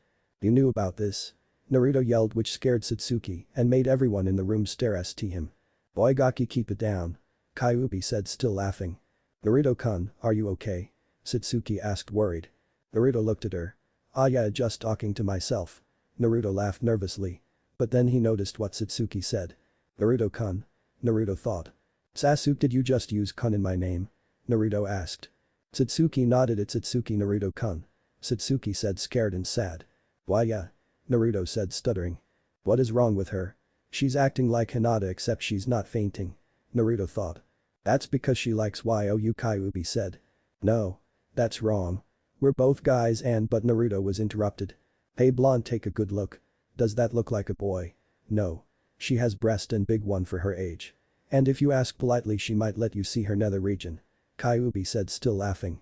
Naruto looked at Satsuki, then at her breast, and it was true, it was pretty big for someone their age. And then looked more down and blushed, and invisible smoke was coming of his head. Naruto-kun. Satsuki said as she shook Naruto. Naruto then looked at their position. Satsuki was sitting on his lap. But because of that he was able to see her breast through her blue kimono that Tsunami gave her. Naruto had a nosebleed and pushed her off. WYRW were YUH hiding your gender? Naruto said, trying to get back to the original topic. That's true. And why didn't you tell me? I'm your sensei, I should know this. Kakashi said. Satsuki looked down. I didn't tell anyone, not even Hokage-sama knows. I did it because of the Kra. Satsuki said. Why? Jiji can keep a secret. And what's Kra? Naruto said, getting his composure back. Yes he can, but he can't keep any secret from the civilian council. The Kra is the Clan Restoration Act. It's a law that affects a clan that is almost extinct. If the last member of the clan is male, then he is supposed to have multiple wives. But if the last member of the clan is female, they use her as a breeding machine and she won't be able to see the light of day. Satsuki said sadly. Naruto and Kakashi pitied Satsuki. Naruto looked at Kakashi to check if what she said was real and he nodded. Naruto was shocked. What kind of bullshit law is that? Who made that stupid law anyway? Naruto asked and Tsunami agreed that the law was stupid. Kakashi signed it was the Nidaime Hokage, Tobirama Senju. The council was furious when Hashirama Senju the Shagai Hokage died and took the Mokuton with him. The council thought the Mokuton was a Kekkei Genkai and they thought that Tobirama could pass the genes on, so he made the law about the whole multiple wives. Then some of the clan heads agreed that if last member was female, they would be used as breeding machines. Which by the way are in the Kurama clan. Now none of them can even activate their bloodlines without dying. Kakashi explained. Naruto then stared at Satsuki. Then if they find out your real gender you're going to. Naruto couldn't finish his sentence, he was too disgusted with the council. Satsuki nodded. I wanted to be with the person I loved, not some pervert that just wants fame and sex. Satsuki said, looking at Naruto with a blush. Then I think we should kill Sakura. Naruto stated. Which got him surprised looks from everyone. Wah. Naruto, do you know what you said? Kakashi yelled. Yes I do. But Kakashi-sensei, you know as well as I do that no one deserves that kind of treatment. Even said person was a stuck-up bastard. And not only that, once we get in, Sakura is going Banshee screech the whole news around the village and Satsuki-chan won't be able to be a ninja. Naruto said. Satsuki was blushing and crying at what Naruto said. He cares about me even though I was a jackass. Satsuki thought. And besides, you know Sakura is useless. I'd rather have Hinata on this team than her. And Hinata fainting can actually become useful in some missions, whereas screeching and destroying eardrums will only piss the enemy off and kill us. Naruto said, and Kakashi had no choice but agree to that. Even Satsuki agreed. He's right. No matter how much I hate that pervert wide-eyed bitch, she is better than Howler Monkey here. Satsuki though, while looking at the unconscious Banshee. That is true. I mean, when Obito fainted that time he saved our butts on that retrieval mission. Kakashi thought, remembering his genin days. That may be true, but killing a fellow ninja will give you the death penalty. Kakashi said. Don't worry, we can say that she was raped by Gato, and as she felt ashamed of herself he committed shippaku. Naruto said, grinning with Kyuubi, who thought the idea was good. And Satsuki thought the idea was good. Still they would want the body. Kakashi tried to reason. Fine, let's say we burned down Gato's hideout and didn't know that she was inside because we assumed that she was following Sasuke. Naruto said, getting irritated that Kakashi was trying to stop him from killing the Howler Monkey once and for all so that they could have peace and quiet. Not like anyone's going to miss her. People would be happy that the Howler Monkey died. Naruto thought. Naruto, see, Kakashi said. Fine, but we better think of something so that Sakura doesn't go blab this all over the village. Naruto said, giving up temporarily. He was still thinking of ways to get rid of her so that it doesn't point to him. That's true. But wait, Satsuki, aren't you allowed walking around freely as a girl? I mean, you're a ninja of the village, that means only the Hokage can make decisions for you, not the council or anybody. Kakashi stated. Which when Satsuki thought about it made sense. Why didn't I think about that? I could have gotten rid of the fangirls when I graduated and I could have confessed to Naruto without any problems. Satsuki thought and started banging her head on the table. Tsunami giggled at Satsuki's antics. And also, Tsunami-san, why aren't you surprised about this? Kakashi asked, and Naruto agreed with him. Yeah, the moment we brought Satsuki we were already here with 20 outfits. Naruto asked. Oh, that I figured it out on the first night I saw her. Tsunami said, I smiling. Naruto and Kakashi. Oh. They looked at Satsuki to see if that was true. Satsuki nodded. It's true, she was the first person to find out. Satsuki said, and both Naruto and Kakashi were on their hands and knees depressed and repeating. I'm a failure as a ninja. Over and over. They stopped when they heard Sakura moving. Oh crap, what do we do? Naruto started to panic, as did Satsuki. Quick, Satsuki, put your Jinjutsu back on. Kakashi said hurriedly. Satsuki nodded and did what she was told. Sakura woke up. Nad looked at her surroundings and saw Tsunami and her team. What happened? Sakura asked. You fainted during the middle of the battle while guarding Tazuna. Kakashi said in a fake angry voice, but it worked since Sakura was starting to get scared. Gomenasai-sensei. Sakura apologized, then remembered her touching Sasuke's boobs. She saw Satsuki and went over to her and put her hands on Satsuki's chest. It was flat. Sakura, what are you doing? Satsuki said, getting angry in Sasuke's voice. Sakura realized that she may have had a dream and apologized repeatedly.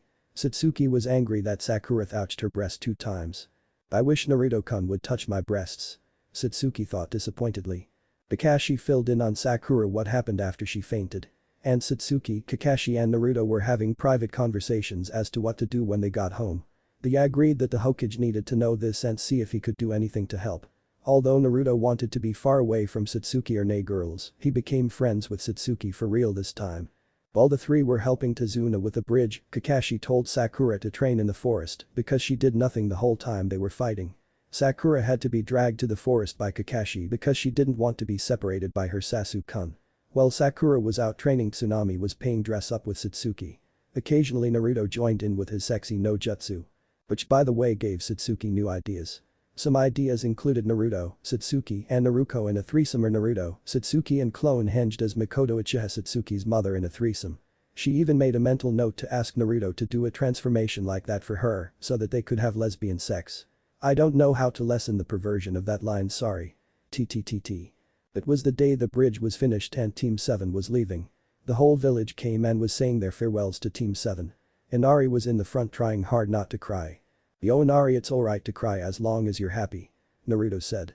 I'm not crying, but it's okay for you to cry, Nai-san. Inari said. Are you kidding me? Shinobis don't cry. Naruto said as he turned his back to him. Yeah, then what are you doing, Dumbus? Sakura thought but then turned her attention to Satsuki. Everyone waved goodbye. Hey Tusan, what are you going to name the bridge? Tsunami asked. What about the awesome Tazuna Bridge to Heaven? Tazuna said. Hell no. Came the reply of many people. Tazuna was moping and saying, but I built the bridge. How about the Great Naruto Bridge? Inari suggested. Lot of people agreed. That's good, but I feel like we should call the awesome Tazuna Bridge to Heaven, Tazuna said. No. With Team 7 in front of the gates of Konoha. Finally home. Naruto shouted as both Izumo and Katetsu the Eternal Chunin laughed at his antics. Go to have you back, Naruto-kun. Katetsu said. Good to be back. You have no idea how much of a headache I have from Howler Monkey. Naruto said, pointing to Sakura. Hey. Sakura yelled. Ahaha, I can imagine. Izumo said while taking his finger out of his ears. Alright, let Sakura, you can go home. Sasuke and Naruto, come with me to the Hokage. Kakashi said. Sakura was about to yell that where Sasuke goes she goes, but Kakashi told her they would be talking about porn with Hokage, which made her go home. Kakashi signed and went with Satsuki and Naruto to meet the Hokage. Hokage room. Team 7 minus Sakura entered the Hokage room. They were able to catch the Hokage not doing his duty, but reading Icha.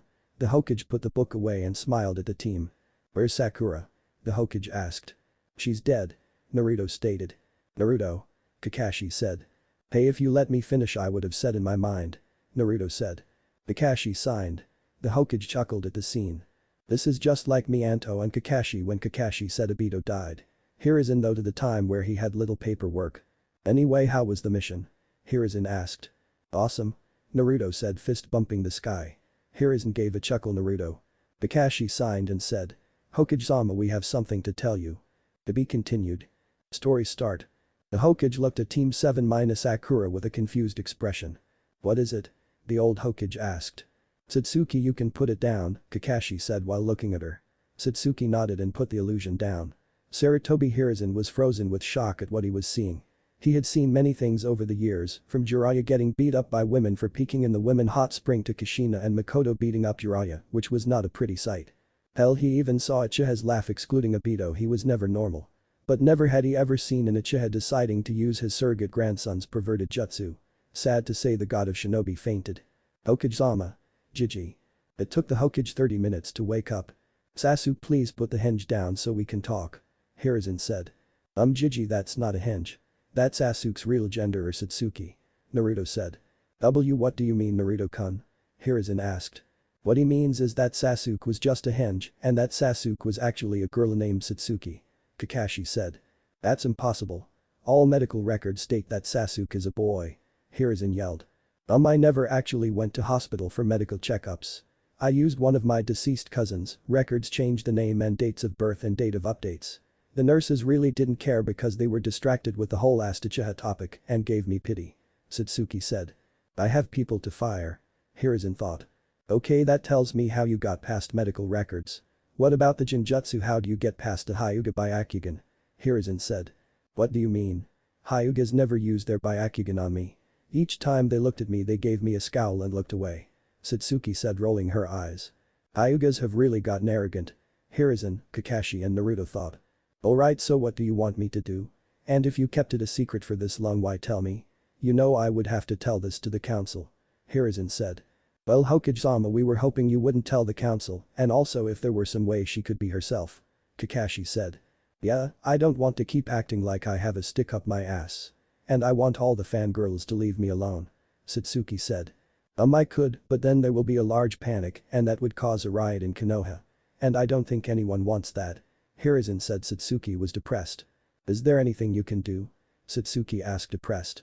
Well, I can think of one thing. You become a Chunin and then I give you an A rank mission where I can say Sasuke died or betrayed Konoha. And then wait a few months and you can come back as your female self, but then you would have to give up the Uchiha name. Hiruzen explained his plan. Gigi, why can't she just reveal herself? She is your ninja and is currently the head of the Uchiha clan. So the civilians have no say in this matter. Naruto said with a senile expression. Yes, Naruto-kun, that may be so, but that would still cause panic in Konoha. Hiruzen explained to the blonde Jinchuriki. So what? Just do what any Kage would do to a civilian, kill them, or better yet send them to this Ibiki dude that I keep hearing about. Naruto said, bored expression while missing the horror expression from both Kage and Sensei with the mention of Ibiki. Everyone is shocked at what Naruto said. Satsuki however thought about it. Isn't Banshee girl from a civilian family? Satsuki thought with an evil grin plastered on her face. And Naruto-kun, do why you know what you just said, Hiruzen shouted. Naruto looked at him with the same bored expression he had before and nodded. Yeah. Civilians have no business in shinobi matters. They think being shinobi is easy while they complain about how hard their life is.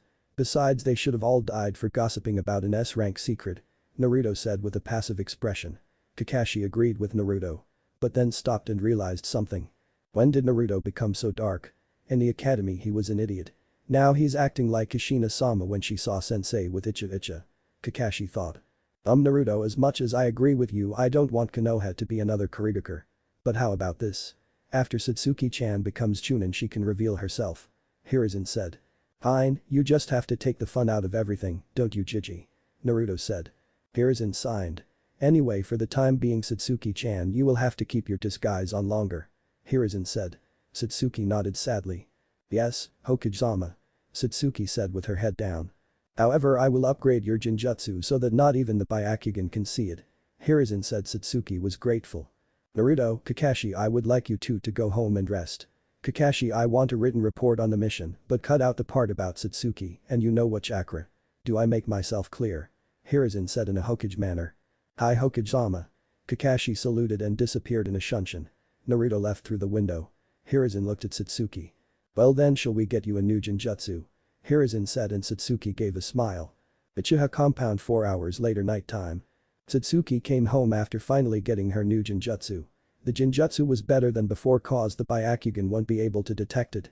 And even Kurenai Yuhi, the Jinjutsu mistress, would have a hard time breaking it.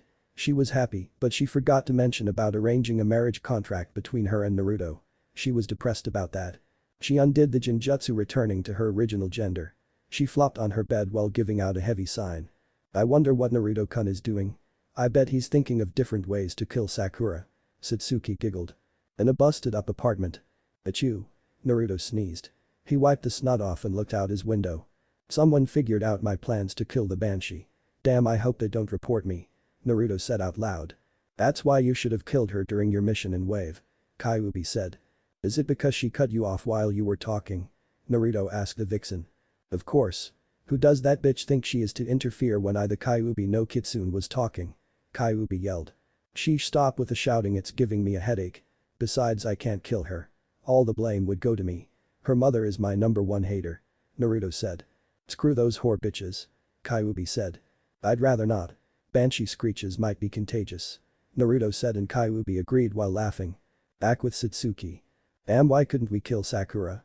She's so useless and doesn't do anything. Not even in D-rank missions. I wonder if I complain would they kick her off the team? Satsuki said, then realization came. A team with only me and Naruto-kun.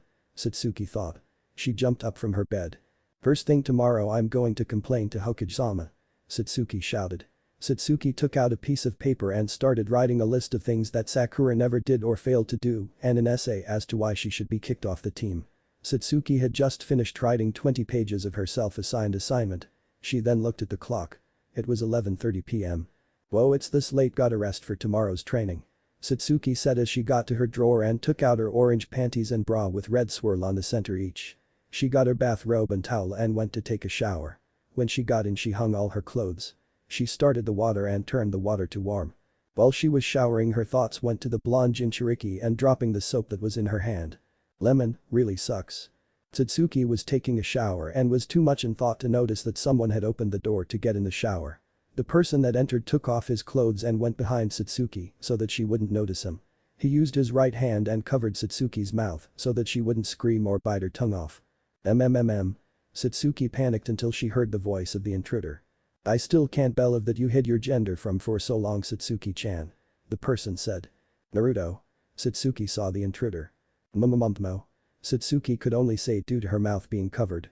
The now identified Naruto snaked his left hand to Satsuki's breasts and gave them a squeeze. Satsuki was moaning from the feeling of her breasts being massaged. MMMM. Satsuki moaned. While messaging her breast, Naruto also pinched her excited nipples. MMMM. Satsuki moaned as she was in heaven. When I let go of my hand, you better not scream. Naruto said, waiting for Satsuki to nod, which she did. Naruto let go and pushed against the wall of the bathroom. Naruto then put both his hands on her breasts and massaged them, earning him multiple moans from Satsuki. Then Naruto, what are you doing here? And not that I'm not happy that, moan. Satsuki was trying to say before Naruto squeezed her nipples harder, making her moan. I came here to punish you for hiding your gender. Naruto said as he moved his hand to her nether region slowly. Satsuki was still moaning. Naruto's left hand reached her nether region and was pleasuring her to the point. Lemon end. She was broken out of her thoughts as she slipped on the soap that she dropped. Ow. Satsuki moaned in pain. She then picked up the soap and glared at it. Damn it, soap, why did you ruin my fantasies? Satsuki said angrily. Soap sweat drops. Once Satsuki had finished showering and drying herself, if she turned off the water, got ready and made herself instant ramen for dinner. Once she finished her ramen, she turned all the lights off and dropped on her bed due to exhaustion. She was praying to whatever god that was watching over her to give her a dream about her and Naruto. But instead got a nightmare about Naruto and Hinata. She of course woke up screaming, repeating that it was a dream. She looked at her clock and realized that it was 6 a.m. 1 hour early before having to go to team meeting. She wanted to go back to sleep, but she didn't want to have the nightmare about Naruto and Hinata again. So she decided that she would make lunch for her and Naruto. She was planning to have Naruto feed her or the other way around. She started making bentos and was humming a happy tune her deceased mother always hummed. 7 a.m. Satsuki was walking down the street carrying a plastic bag with a happy aura surrounding her.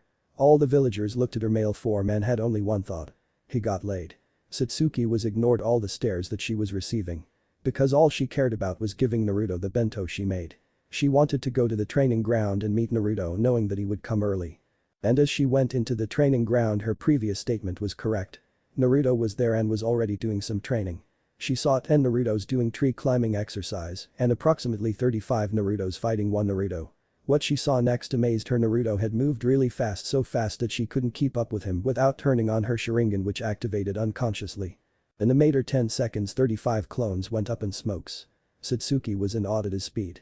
If he trains hard enough, he'll be Hokage in no time. Satsuki thought. Satsuki was about to call him but was blocked by none other than their annoying teammate Sakura. Sasu-kun. How are you doing? Sakura screamed. Satsuki swore she lost her hearing. Damn this bitch. I think I'm deaf. Damn, I don't want to be a mother that's deaf. Satsuki thought. HN. Satsuki sounded and was going to Naruto to give the bento she made but was stopped yet again by Sakura. Sasu-kun, did you make bento for me and you? I'm so happy. Sakura screamed happily. Satsuki glared at Sakura. DCH. This isn't for you. This is for Naruto K. Naruto. Satsuki said, catching herself from saying kun in the end of Naruto's name. Sakura had a look of horror. What? Why? I'm your girlfriend. And why that baka, he didn't do anything to deserve the bento you made. Sakura shouted. What did this bitch say? I don't roll that way. And did she say about Naruto-kun not deserving the bento I made? Satsuki mentally shouted. Listen here, Haruno, Naruto deserves this bento and much more for what he did on the mission. He saved our lives and he beat Haku, something not even Kakashi could do easily. So shut up. Satsuki shouted at the scared Sakura. Naruto by this time stopped what he was doing to look at the commotion. This earned him a kick in the face from a clone. Naruto was on the ground holding his jaws. Ow. Can't you see I was distracted? Naruto shouted. Sorry boss. The clone that kicked Naruto said. DCH whatever. Naruto said as he dispelled all the clones that he created, which gave him a headache which was gone as fast it came. Naruto then dusted himself off and went towards the girls. What are you shouting about now? Naruto said, pissed that someone disturbed his training. Satsuki looked at Naruto's eyes and knew that he was angry and was shaking. Sakura on the other hand was being a retard and talked back. That's none of your business what happens between me and my Sasu-kun. Sakura shouted. Satsuki glared at Sakura. Well then, can you keep it down? Some of us are trying to become ninjas and not pretend. Naruto said to turn to see that Satsuki was staring at him and her face was red. And what's wrong with you team? Why are you staring at me for? Naruto asked. Satsuki knew this was her chance to give him the bento. This eye is for you. I made it this morning. Satsuki stuttered. Naruto would have been creeped out if he didn't know that the boy in front of him was a girl under Jinjutsu. Naruto was about to refuse but was stopped when Kyuubi spoke. Take the bento. Kyuubi shouted. Why? It's probably a prank. Naruto said back to Kyuubi. Think back to the wave mission, did she seem like she could even do that? She was stuttering way too much and she's doing the same right now. Besides, you haven't eaten anything since you woke up. Kyuubi stated. Naruto signed and had to agree since he was hungry, especially after his warm-ups. Hein handed over. Naruto said Satsuki wanted to yell to the world but she stopped because she was Sasuke. HMP here. Satsuki said in a Sasuke manner. Naruto took it and went to the nearest tree and sat down and opened the bento and started eating. Satsuki wanted to go and feed him but Sakura ruined that plan by coming here. So Satsuki went and sat beside Naruto and opened up her own bento and started to eat. Sakura followed Satsuki and sat beside her. She saw Satsuki use her chopstick to grab a squid. Sakura closed her eyes and opened her mouth, thinking that her Sasuke-kun would feed her, but after a few minutes when nothing went inside her mouth, she opened her eyes only to realize that Sasuke finished his bento. She was on all four of her limbs and had a depressed aura. Satsuki looked at her and glared. You think I would feed you after ruining my time with Naruto and not being able to fulfill one of my desires? Screw you, howler monkey. Satsuki shouted mentally. Naruto was about to start his exercises again since he finished his food that Satsuki gave him. Which he was thankful for. I hate to admit it, but that was good. Naruto thought. Sure was. I'm just glad you took a break from eating ramen. Kyuubi said. Well, whose fault is that? Naruto said back to Kyuubi with a glare. But before Kyuubi could make a comeback, Kakashi came in a swirl of leaves. Yo. Kakashi smiled. When he opened his eyes he saw shocked looks from all his students. What's wrong?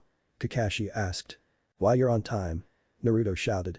Kakashi looked at the sky and faced Naruto and I smiled again. Yes, I am. Kakashi said. Why? You're usually late. Satsuki shouted. Well, we will be having a training session with Team 8. And Kurenai threatened that she would rip up my precious Icha. Kakashi said, holding his book close to him. That's why. Were the thoughts of the three genin. Naruto looked at the Icha in Kakashi's hand. The Kakashi-sensei, can I read that? Naruto asked, curious. What? Baka, do you even know what that book is? You can't read that. Sakura shouted as she hit Naruto on the head. That bitch. Satsuki thought. Why? Naruto asks. Because they are perverted. Sakura stated. So what, I read those before. Naruto said as he pulled out two Icha. Kakashi and Satsuki were wide eyes. Naruto-kun reads those. Satsuki thought in excitement. Those editions. Kakashi thought shocked. And Naruto, those editions are where'd you get them? Kakashi was stuttering. Oh, you mean Icha Charisma's Carols and Icha Valentine Heartbreak? Yeah, I found them in front of my door on my 10th and 11th birthday with frog postcards saying happy birthday. Naruto said. See, can I read them? Kakashi asked, hopeful and stars surrounding him. Naruto was in a thinking position. Sure, if you let me read some of yours. Naruto said. Kakashi nodded as he runs through the gates of the training ground, forgetting that he could just shush in there. 10 minutes passed while Team 7 was waiting for their sensei, but he didn't show up yet. Why did he leave? Sakura screeched. Naruto was about to punch her lights out and so did Satsuki, but were stopped when they heard another voice. Hey, dead last. A canine-looking boy shouted. When Team 7 turned their heads they were greeted by Team 8. What do you want, mutt? Naruto said in a dangerous voice. You bastard. The canine boy shouted. Hey Kiba-kun, I think why you see calm down. A girl with white pupils said while blushing and hitting her index fingers together. Fine. Only cause you asked, Hinata-chan. The now known as Kiba huffed. Hinata nodded and said a soft thanks and looked at Naruto and blushed, ready to faint. Naruto saw this and looked ready to explode. Great. She's looking at me.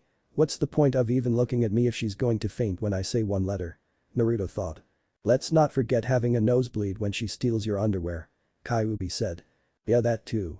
I was almost accused of murder and was almost put in jail. If it wasn't for that Nico masked Anbu I would have. Naruto said to Kyuubi. That's why we should do something to her. But what? Kyuubi thought as she got a perverted grin on her face. Not happening. Naruto thought as he read what was on Kyuubi's mind. What? Kyuubi asked. I know you're thinking about me raping her. Which I doubt it would be considered rape. Naruto said back to Kyuubi. I was just thinking of using the Uchiha and having the Hyuga have a catfight over you. Kyuubi said. Naruto gave a confused look. While the chat between Naruto and Kyuubi was happening, Satsuki had other thoughts. This bitch is looking at my Naruto-kun. I will kill her. Satsuki thought with a burning passion. Now what do I do? Satsuki thought as she was glaring at Hinata, who was having memory flashes of being tied up and hung in the classroom. Sakura only had one thought. Hinata better stay away from my Sasuke-kun. Sakura thought. Kurenai, the sensei for Team 8, was feeling the tension between her student Hinata and Team 7 tried to break it. "Now where is Kakashi? I thought I told him to be early." Kurenai said, getting a lighter from her pouch. "He was here but he left 10 minutes ago. I can't believe he did that." Sakura screeched and Kiba had to cover his ears due to his sensitive hearing. "Wait, he was actually on time?" Kurenai asked, shocked. Team 7 nodded. Kurenai thought that the world was ending as she was looking at Team 7 and see if they were lying to protect their sensei. "Yeah, shocked us. I thought the world was ending or something," Naruto said. Kurenai looked shocked and was standing still until she was broken out of it when Kakashi came through the gate of the training ground. "Here Naruto, I brought my special icha. So can we trade?" Kakashi said in between breaths. Team 7 was shocked that he ran to his house to get his icha to trade with Naruto. "What the hell?" Team 7 thought. "Kakashi, why did you leave your team to get more icha, and not only that you corrupted Naruto in your perverted ways?"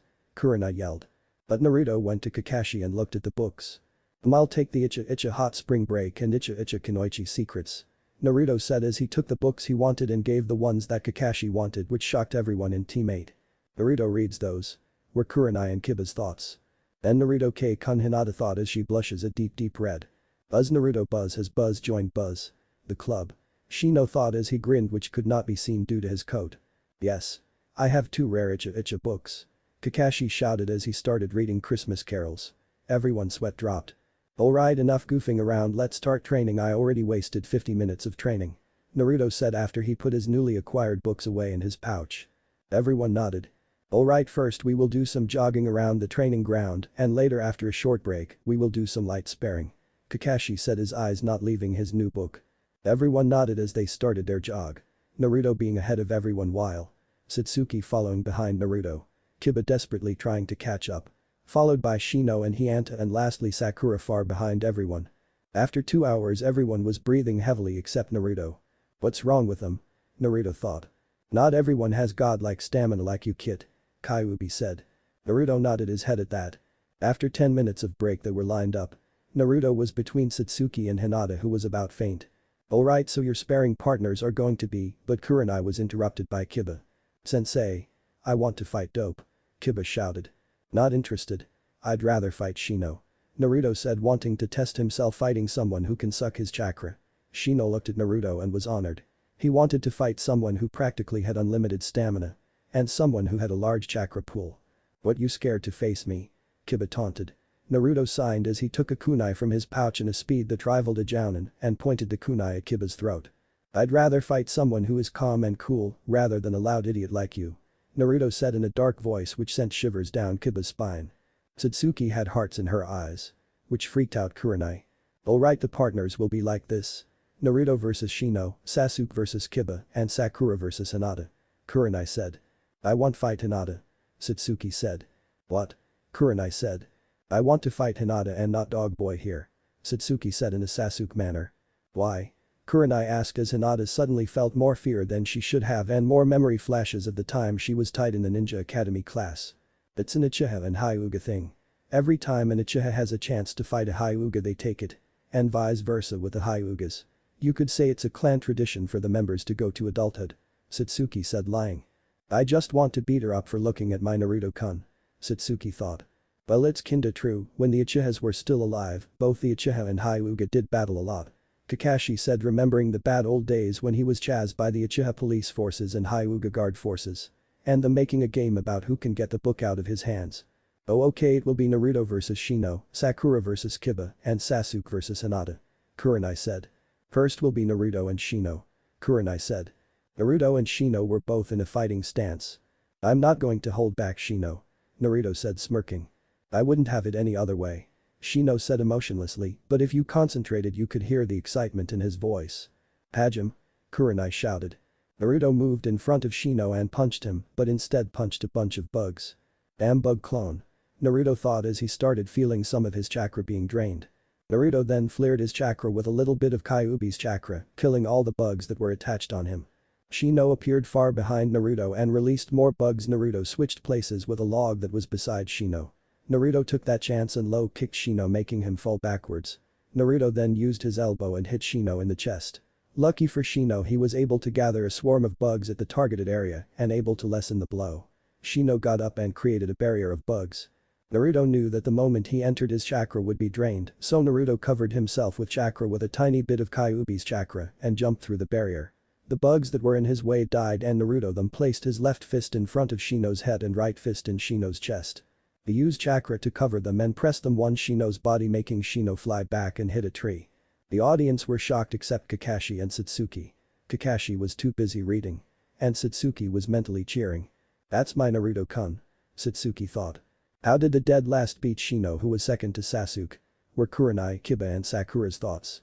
Hinata on the other hand wanted to be happy for him, but she thought that would be bad because her teammate lost to Naruto. What should I do? Hinata thought. Alright, next. Kiba and Sakura. Kakashi said, not really surprised, especially considering what he saw in Wave. That's nothing. Naruto was going easy on him. If he was serious we would have bugs for dinner. Kakashi thought. Kiba and Sakura got in a fight stance. I'll beat you and prove I'm worthy of being with Sakura was interrupted. Start fucking fight. Naruto shouted. Hajime. Kurenai said. And Sakura was down with one punch from Kiba. Alright, next is Sasuke and Hinata. Kakashi said, catching himself from calling Sasuke's real name. Satsuki and Hinata were in a fighting stance. Satsuki's stance showed confidence and power while Hinata was shaking and showed lots of opening. Hajime. Kurenai shouted. Both of them activated their Dojutsu. Satsuki activated her Sharingan and Hinata activated her Byakugan. Satsuki ran for a straight attack because she was confident and knew she would be able to dodge Hinata's attack because of her Sharingan. Satsuki saw that Hinata was going to attack from the left and knew that Hinata was aiming for her Tenketsu. Satsuki blocked Hinata with her right hand and used her left hand to hold Hinata's right hand and pushed chakra to her right leg and kick Hinata in the stomach. Hinata was sent flying back and was stopped by the tree that was behind her.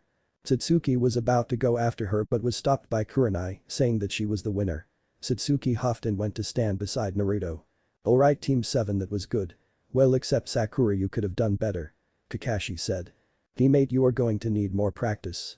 That's why we won't be doing any missions for a while. Kurenai said. When teammate left, Kakashi turned to his team and put his book down. Alright, let's go do some missions. Kakashi I smiled and Team 7 nodded as they all started to walk together to the Hokage Tower.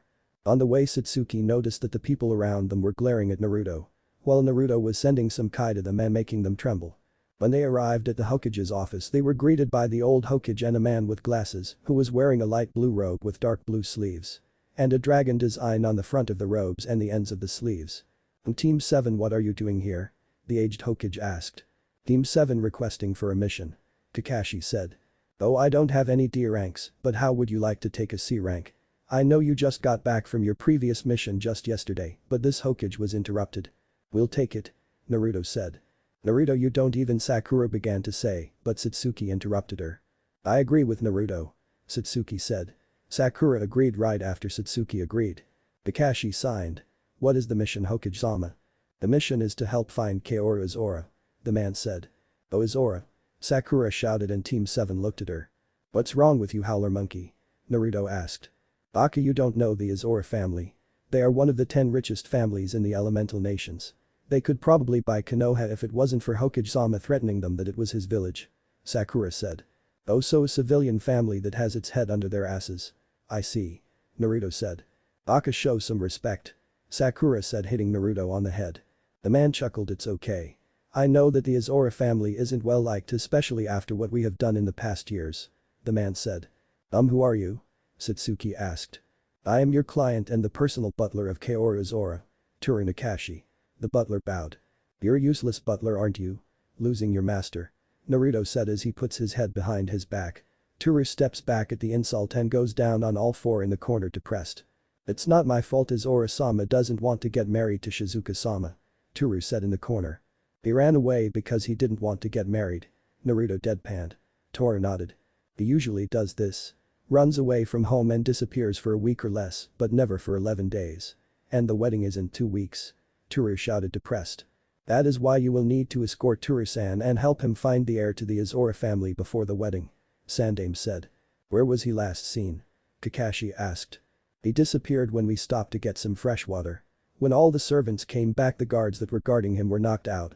I left them to come here and ask for help. Please help me find him because I don't want to suffer Shizuka-sama's wrath for losing her fiancé or Kaoru-sama's parents' wrath. Last time was bad enough. Toru shouted with tears. And do not fail this mission. If you do, Konoha will lose face with other villages. Understand, Hokage said. Oh, alright, let's get this bastard's rich ass and drag him to his wedding. Naruto said. Toru hyped up when Naruto said this. I'm an Uchiha, I never fail a mission. Satsuki said with Sasuke's smirk. Sakura just acted like a fangirl. By the way, is there anything we should know about this guy? I mean, he has to have at least some training to knock out trained guards for a civilian. Naruto said cautiously. Yes, Izora-sama was trained by one of the best samurai from Iron Village. He is skilled enough to be ranked chunin on the ninja rooster.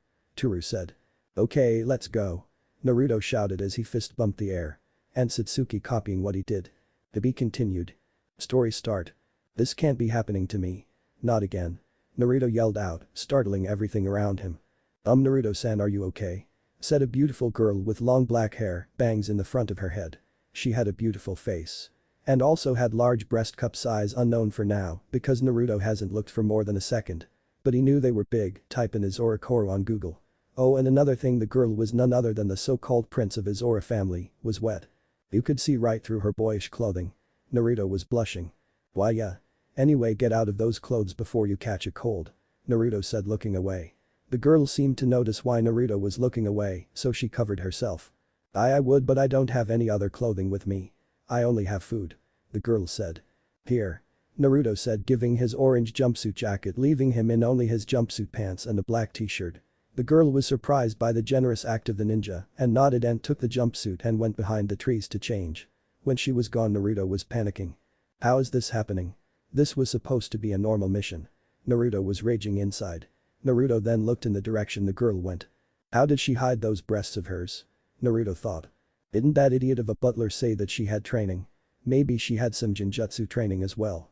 Kyuubi said. Naruto nodded as he thought how was in this situation. Flashback. Team 7 and Toru came to the area where the prince had disappeared. There were guards being treated in a carriage. Naruto looked at the carriage and saw slices. Damn, that bastard must have had a really sharp sword to be able to do this to this type of metal. Naruto said. What the hell are you talking about, Baka? Of course anyone could do that. A ninja can cut any metal with a sword. Sakura yelled at Naruto. You're the idiot howler monkey. Did you forget the prince isn't a ninja, so he has no training in chakra? And what I mean is this metal is really hard. Unless you have a weapon induced with wind chakra, you're never going to be able to cut this. Naruto said as he took out a kunai and slashed it against the carriage to prove his point. The kunai broke. Sakura and Satsuki were wide-eyed. He's right. He would have had to have a really sharp sword and would have had to be a master in using a sword to do that. Kakashi said as he also examined the carriage. Well, Izora-sama does have the family sword with him. Toru said. Yeah, whatever. You useless guards, which way did your spoiled prince go? Naruto said. Hey, don't insult our prince. The guard said. I'll call him what I want. After all, I'm doing your work here. If you want me to stop, then go find your spoiled prince yourself. Naruto said. The guard just growled. So cool. Satsuki thought. Baka, stop acting cool. Only Sasuke-kun is cool. Sakura Banshee screeched. Shut the hell up. Naruto yelled, releasing Kai at Sakura. Sakura backed away. Kakashi ignored his student's squabbles as he did some hand signs. Guchius no Jutsu. Kakashi yelled as smoke covered the area. When the smoke cleared, 7 dogs appeared, all sitting down. I gotta learn how to do that. Both Naruto and Satsuki thought simultaneously. Toru-san, do you have anything that belongs to the prince? Kakashi asked with an eye smile. Toru nodded, understanding what Kakashi was going to do, and went inside the carriage and got a shirt. Here, this is one of Izora-sama's shirts. Toru said, handing Kakashi the shirt. Kakashi grabbed and faced the dogs again. Alright guys, smell this and look for the prince. And once you find him, bark as loud as you can. Kakashi said, and the dogs barked before smelling the shirt, and they were off. Now we just wait. Kakashi said as he continued to read his book. I'm going out there and looking for the Baka prince. Naruto said. Wha? Naruto, Baka, listen to sensei. Sakura yelled. The prince already had a head start. With the amount of time he had, he could have found a lake or something and washed the scent trail. Naruto said. Alright, but be back before dark. Kakashi said. Naruto nodded as he ran into the forest. Satsuki was about to follow after but was Sasuke and Sakura will help these gentlemen with fixing the carriage and healing the soldiers. After that, you two will take turns on night shift. Kakashi said. Satsuki was glaring at the sensei, while Sakura had hearts in her eyes. But Naruto. Naruto ran through the forest following the same scent as the shirt. People didn't know this, but Naruto had a strong sense of smell, and he had Kyuubi to thank for that. At the beginning the smell led to a straight line, but Naruto stopped. How come the smell is in different directions? Naruto asked. The prince must have gone in different directions to throw off anyone that has a strong sense of smell. I have to say this guy is smart even if he's a spoiled prince. Kyuubi said. Whatever. Naruto said but then froze and sniffed the area. There's a different scent here. Naruto said. Must be the dogs. Kyuubi said. No, this one smells like a girl's. She went this way. Naruto said as he goes northeast. Why are you following the vixen's smell? Shouldn't you be looking for the prince? Kyuubi said. Who gives a crap? If the prince dies it's his fault not mine. He chose to run knowing the consequences. But whoever this girl is she may be in trouble. Naruto said. The direction brought him to a lake. When he heard splashes he looked at the source of it he saw nothing. Must have been a tree branch that fell in the water. Naruto thought then he felt something sharp on his cheeks. Who are you? Someone said. Naruto didn't answer. I said who are you the person said. Isn't it common courtesy to say your name before asking people for theirs? Naruto said. I am Izuru Kaoru. Now tell me yours. The now known as Kaoru said. Izuru Kaoru. Naruto thought. So you're the Baka prince that ran away. Naruto said smirking. Kaoru was irritated at being called Baka. Who are you? Kaoru yelled. You don't need to know. Naruto said smirking as he got down and swiped his leg, making the prince fall down in the process of making the prince drop his sword. Naruto was going to use his ninja wire and tie the prince up so that he couldn't escape, but he was slow because the prince got up just as fast as he fell down and tackled Naruto. They were rolling all the way to the lake. When they reached the edge of the lake they were separated. Kaoru was the closest to the lake as Naruto was getting pissed. I'm going to make you drown. I'm pretty sure no one is going to miss a spoiled brat like you. Naruto yelled angry and tackled Kaoru, making both of them fall into the lake. Naruto was the first one to come out of the water. Where are you? You bastard, Naruto yelled with red eyes and slid in the middle. Stop calling me a bastard. Kaoru said behind Naruto just coming out of the water soaked. Naruto turned around only to be met by the prince, the only difference was that he had breasts. Naruto's jaw was on the ground or water. Kaoru looked at the jaw-dropped Naruto and wondered what he was staring at. Until he looked down. Hi. Kaoru screamed in a cute manner. Dash said Kai. Naruto said gaping like a fish. Then Tai look away. Kaoru screamed. Hi. Naruto yelled and turned away. What the fuck is happening? First team turns out to be a girl and now the so-called prince is a girl too. Naruto mentally shouts. Calm down Naruto. You have to keep calm. Just think about killing the Banshee and get your compasser back. Naruto thought as he thinks of different ways to kill Sakura. Until he calmed down and went back to his normal personality. Let's get out of the river before we catch a cold and then set up a fire to dry our clothes. During that time you can tell me what the hell this is about. Naruto said in a neutral voice as he walked away not staring at the so-called prince of the Izuru family. Kaoru followed. Flashback end. Which leads us back to this. I can't believe that you didn't know that the prince was a girl. Naruto raged inside. I did. But I just didn't want to tell you. And again you never asked. Kyuubi said. Truthfully I didn't know. But I don't need to tell him. Kyuubi silently thought. Well, how do you expect me to ask a question like that to every guy I see? Naruto yelled out loud accidentally. Naruto-san, are you alright? Kaoru asked worriedly as she came out in Naruto's spare orange jumpsuit. Naruto turned around and blushed really red and his jaws dropped. She makes orange jumpsuits wearable. Kyuubi yelled. Hey. Naruto yelled in his mind. Does it look that weird? Kaoru asked. No. It's just people, especially girls, make fun of me wearing the jumpsuit, so I thought you wouldn't want to wear it. Naruto said, stuttering. Well, I guess I'm not like other girls. Ever since I was child I always acted like a boy. So wearing something like this is no problem for me. Besides, it was my fault. I should have at least saved one extra clothing instead of giving them to wild animals. Kaoru said. Why did you give them to the animals? Naruto asked. Baka. Not everyone can do a shadow clone like you. The easiest way to hide your smell is give your clothing to the animals and make them run around in circles. Kyuubi said. On second thought, don't answer that, I understand. Naruto said, understanding what Kyuubi said. Kaoru looked at Naruto strangely. There was an awkward silence before Naruto decided to break it. So you were a tomboy, huh? Well, guess that explains a lot of things. Naruto said. What's that supposed to mean? Kaoru yelled in a girly manner. Naruto ignored it and asked another question. Well, this explains why you didn't want to marry that other girl. But why didn't you just tell your parents that you didn't roll that way in the first place? Then I wouldn't be here. You know what I could be doing now at home? I could be thinking of ways to kill my howler monkey teammate. Naruto yelled the last part. Kaoru was sweat dropping. The Izora family has lost a lot power and money. In order to gain those back, my parents wanted me to marry another rich family that had the same amount of influence my family had. Kaoru said. So this is just for you to get richer? Naruto asked. Kaoru nodded. This is why I hate aristocrats. You know what you could be doing with that money? You could have helped a lot of starving orphan kids. Fuck. But no, all you assholes care about are yourselves. Ninjas die protecting selfish assholes like you. Naruto yelled, thinking about his childhood. You think I don't know that? But what can I do? My parents just see me as some political item they could groom and give away anytime. I wanted to live my life how I wanted. Kaoru yelled. Naruto wanted to counter but decided he was too pissed and he would have killed the princess by accident if it went any further. TCH whatever. I'm going to make a fire now to dry our clothes. Help around and collect some wood. That is if you can get your snotty lazy rich ass to move. Naruto said as he left to do his job. Kaoru was glaring at Naruto.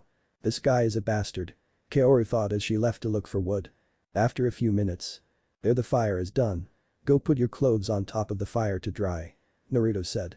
And once they do we'll be going back to the group. Naruto thought as he was looking at the sky. It was like 4 p.m. so he had enough time to go back to the group.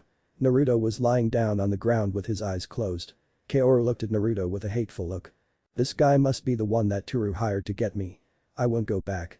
But he won't leave me alone unless. Kaoru thought as she grabbed the kunai that was used to start the fire and was holding it over Naruto's throat. Her expression is the typical he needs to die. Once I kill him then I'll be free. Kaoru thought. I wouldn't do that if I were you. Kaoru looked shocked, she looked around to see where the voice came from and saw that the one that she was about to kill was on the branch of a tree. That's a clone with explosives. The moment it gets stabbed or attacked, it will blow up with blast of 10 kilometers radius. Blah? Kaoru thought. Isn't your mission to protect me? Kaoru said. I'm a ninja. The only life I care about is my own. If killing you means I can live then so be it. Naruto said in a bored tone while looking at the sky from the branch. That's a lie. A ninja's life is his or her mission. As long as the mission is completed your life means nothing. Kaoru said.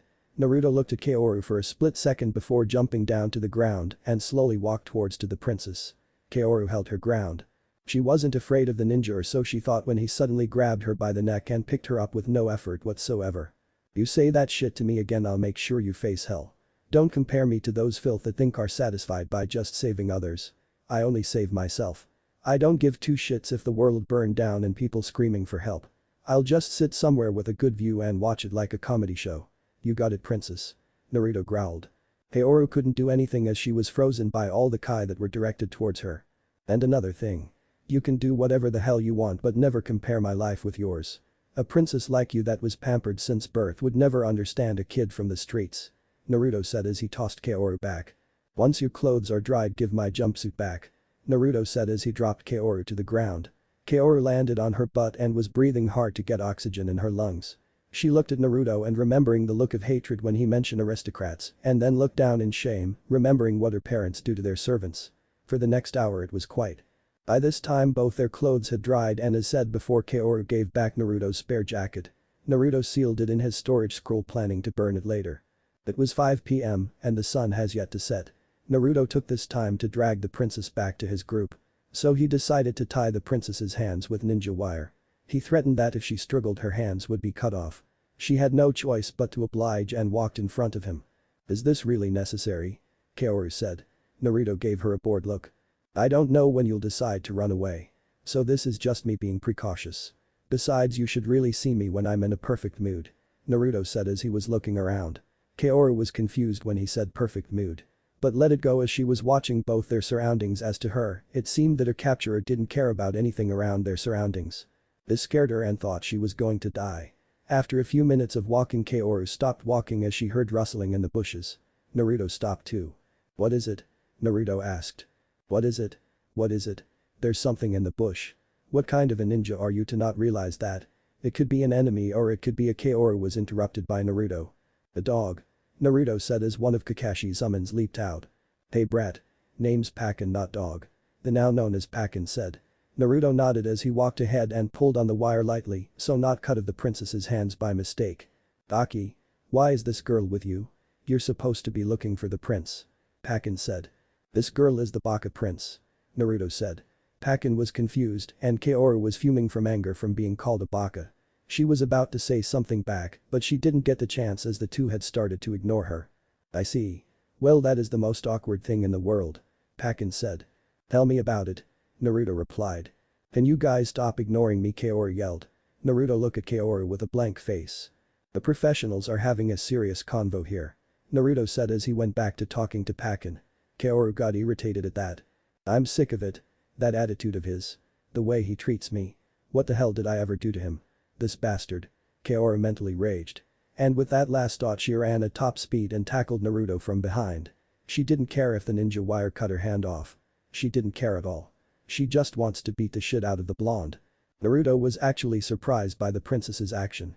And he didn't have a plan for this situation as he was supposed to bring the princess back unscratched. So he had let go of the ninja wire so as to not accidentally pull on it and cut of her hands.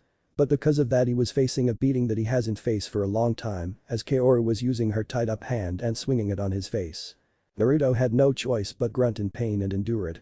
I always knew you were more of a masochist than a sadist. Kyuubi said, snickering at Naruto's predicament. Asshole. Kyuubi, you're dead. Naruto mentally yelled at Kyuubi's comment. Not like it matters. Technically speaking, I was never considered part of the living. Kyuubi said in a matter-of-fact tone. Naruto had no choice as to face the beating until his savior came. Pakin had head-butted Kaoru in the back, causing her to grovel on the ground in pain. Naruto got up and was looking at the pained princess. He sighed as he helped her up and checked if she had a concussion or not. After seeing that everything was okay, he carried her bridal style and started to jump tree to tree. Pakin did the same. The princess was more or less blushing madly.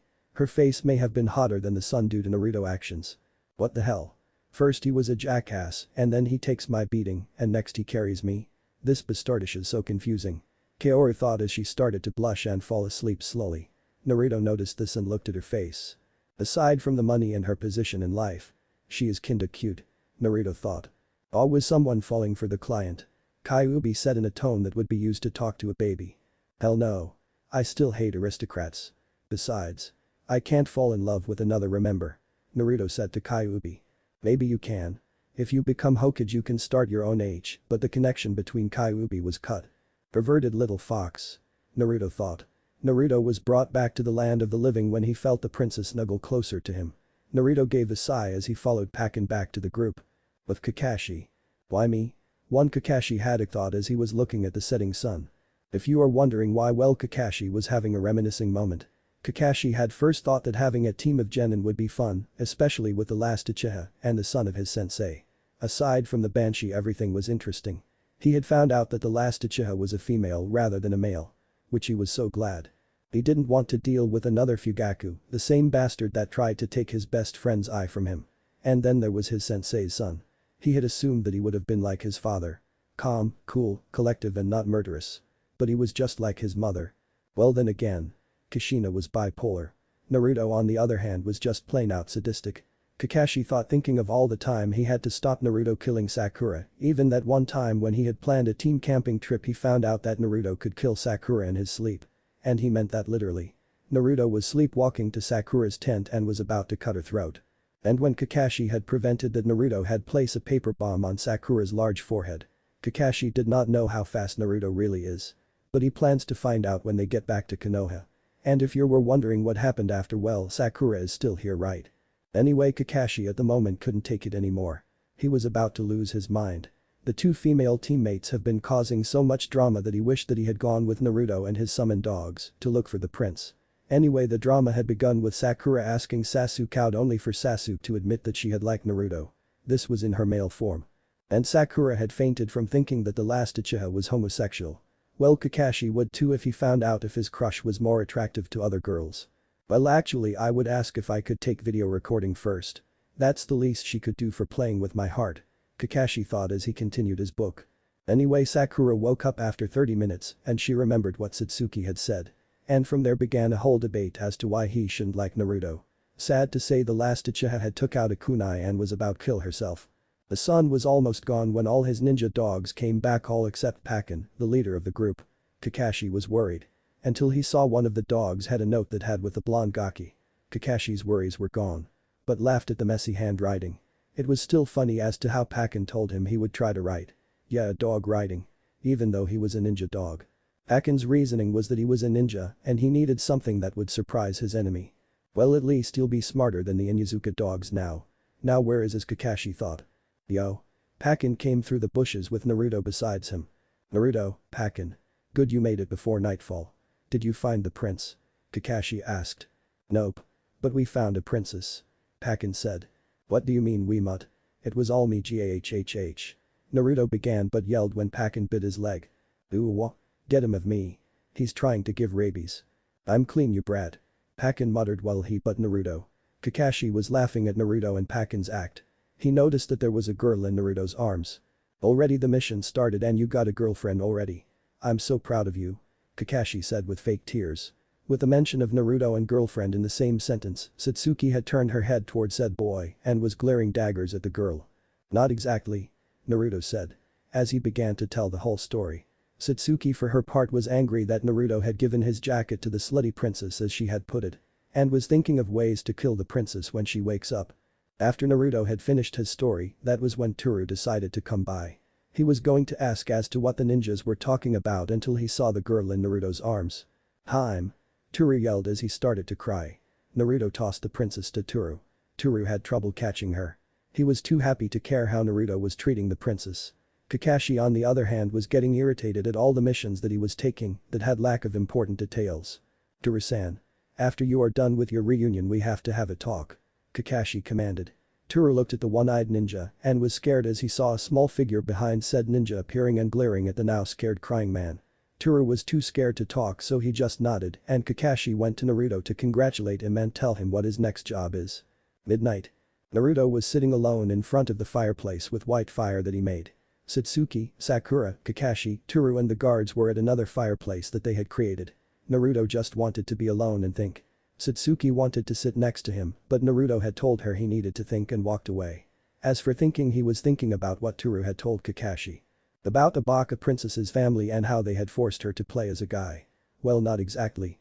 She was already a tomboy so the role was easy to play. Anyway, how the family that was offering their daughter for marriage was the Katsuragi family. Naruto gripped his hands and balled them to a fist. The moment Naruto heard that name he was pissed. Those bastards. Why do I have to see them again? Naruto thought angrily thinking about the past. You see, Naruto and the Katsuragi family have a history. The Katsuragi family were the ones that had owned the orphanage that he had lived in. Contrary to what civilians say, that they are one of the nicest family in the elemental nations and that they give a large donation to almost anyone they ask, they do the opposite. Naruto knew because the orphanage he was living in was taken down because of them. Their excuse was that they needed to make a building for the old people that have been traumatized by war or by the Kyuubi attack. And because of that the nice people that he had met were separated. Some being adopted by jackass civilians that told them to stay away from him or some that have been living in the streets even up to this and in most lucky cases they have died. But Naruto didn't care. All he wanted to do was look for the caretaker of the orphanage as she was the first person to see good in Naruto. She knew Naruto had the Kyuubi, but she didn't care. But after the demolition she disappeared. Naruto thought she was in Anbu or something when he was a little kid, but that's just stupid, right? Be Claire. Naruto thought, reminiscing. He was broken out of his thoughts when he felt someone sit next to him. He turned and saw that it was the Baka princess. He gave her a strange look and she saw it. What? I just thought you may be lonely. She said. Naruto gave an annoyed look and went back to looking at the campfire. The atmosphere was awkward for Kaoru. She wanted to say something, but Naruto was giving her the I think you're an idiot face. Every time she saw his face which only made her blood boil. But at the same time she felt like someone wanted to mutilate her. Anne? Satsuki giving her the glare from a distance.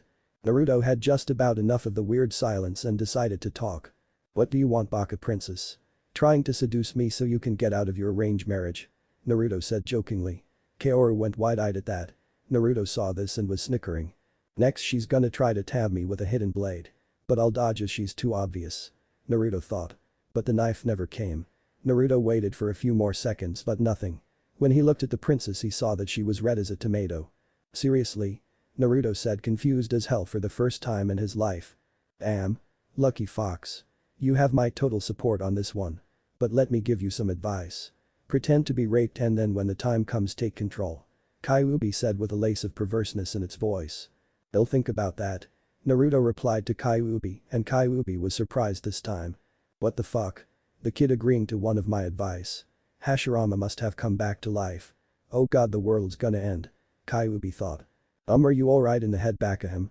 I think we need some medical attention here." Naruto yelled. Kakashi and the rest came to where Naruto was. "What is it, Naruto?" Kakashi asked lazily. "Yeah, Baka," Sakura said. The rest were quiet while Satsuki looked like she wanted to jump the princess. "Kakashi-sensei. The Bakahim wants to rape me," Naruto said. Kakashi couldn't keep a straight face after that. "Naruto, you really are the innocent type, huh? Well, about that. It's not rape if I say so. We have a new mission, Naruto. Turu-san here has filled me in some new information. You and the princess will have to seem like a couple so the Katsuragi family do not get any more powerful," Kakashi said. "Say what?" Naruto yelled. "Well, congrats, Naruto. Most genin lose it after they reach Chunin. But you get to lose it almost 2 months after you graduate from the academy," Kakashi said, smiling. "What the fuck is going on here?" Naruto asked himself before being punched by Sakura and Satsuki. What if female Sasuke is a Naruto fangirl council bashing, and thanks for watching my video till the end. If you enjoy this content then do consider subscribing to my channel and leave a like if you guys need the next part, comment down, and thanks for watching the video and see you guys in the next video.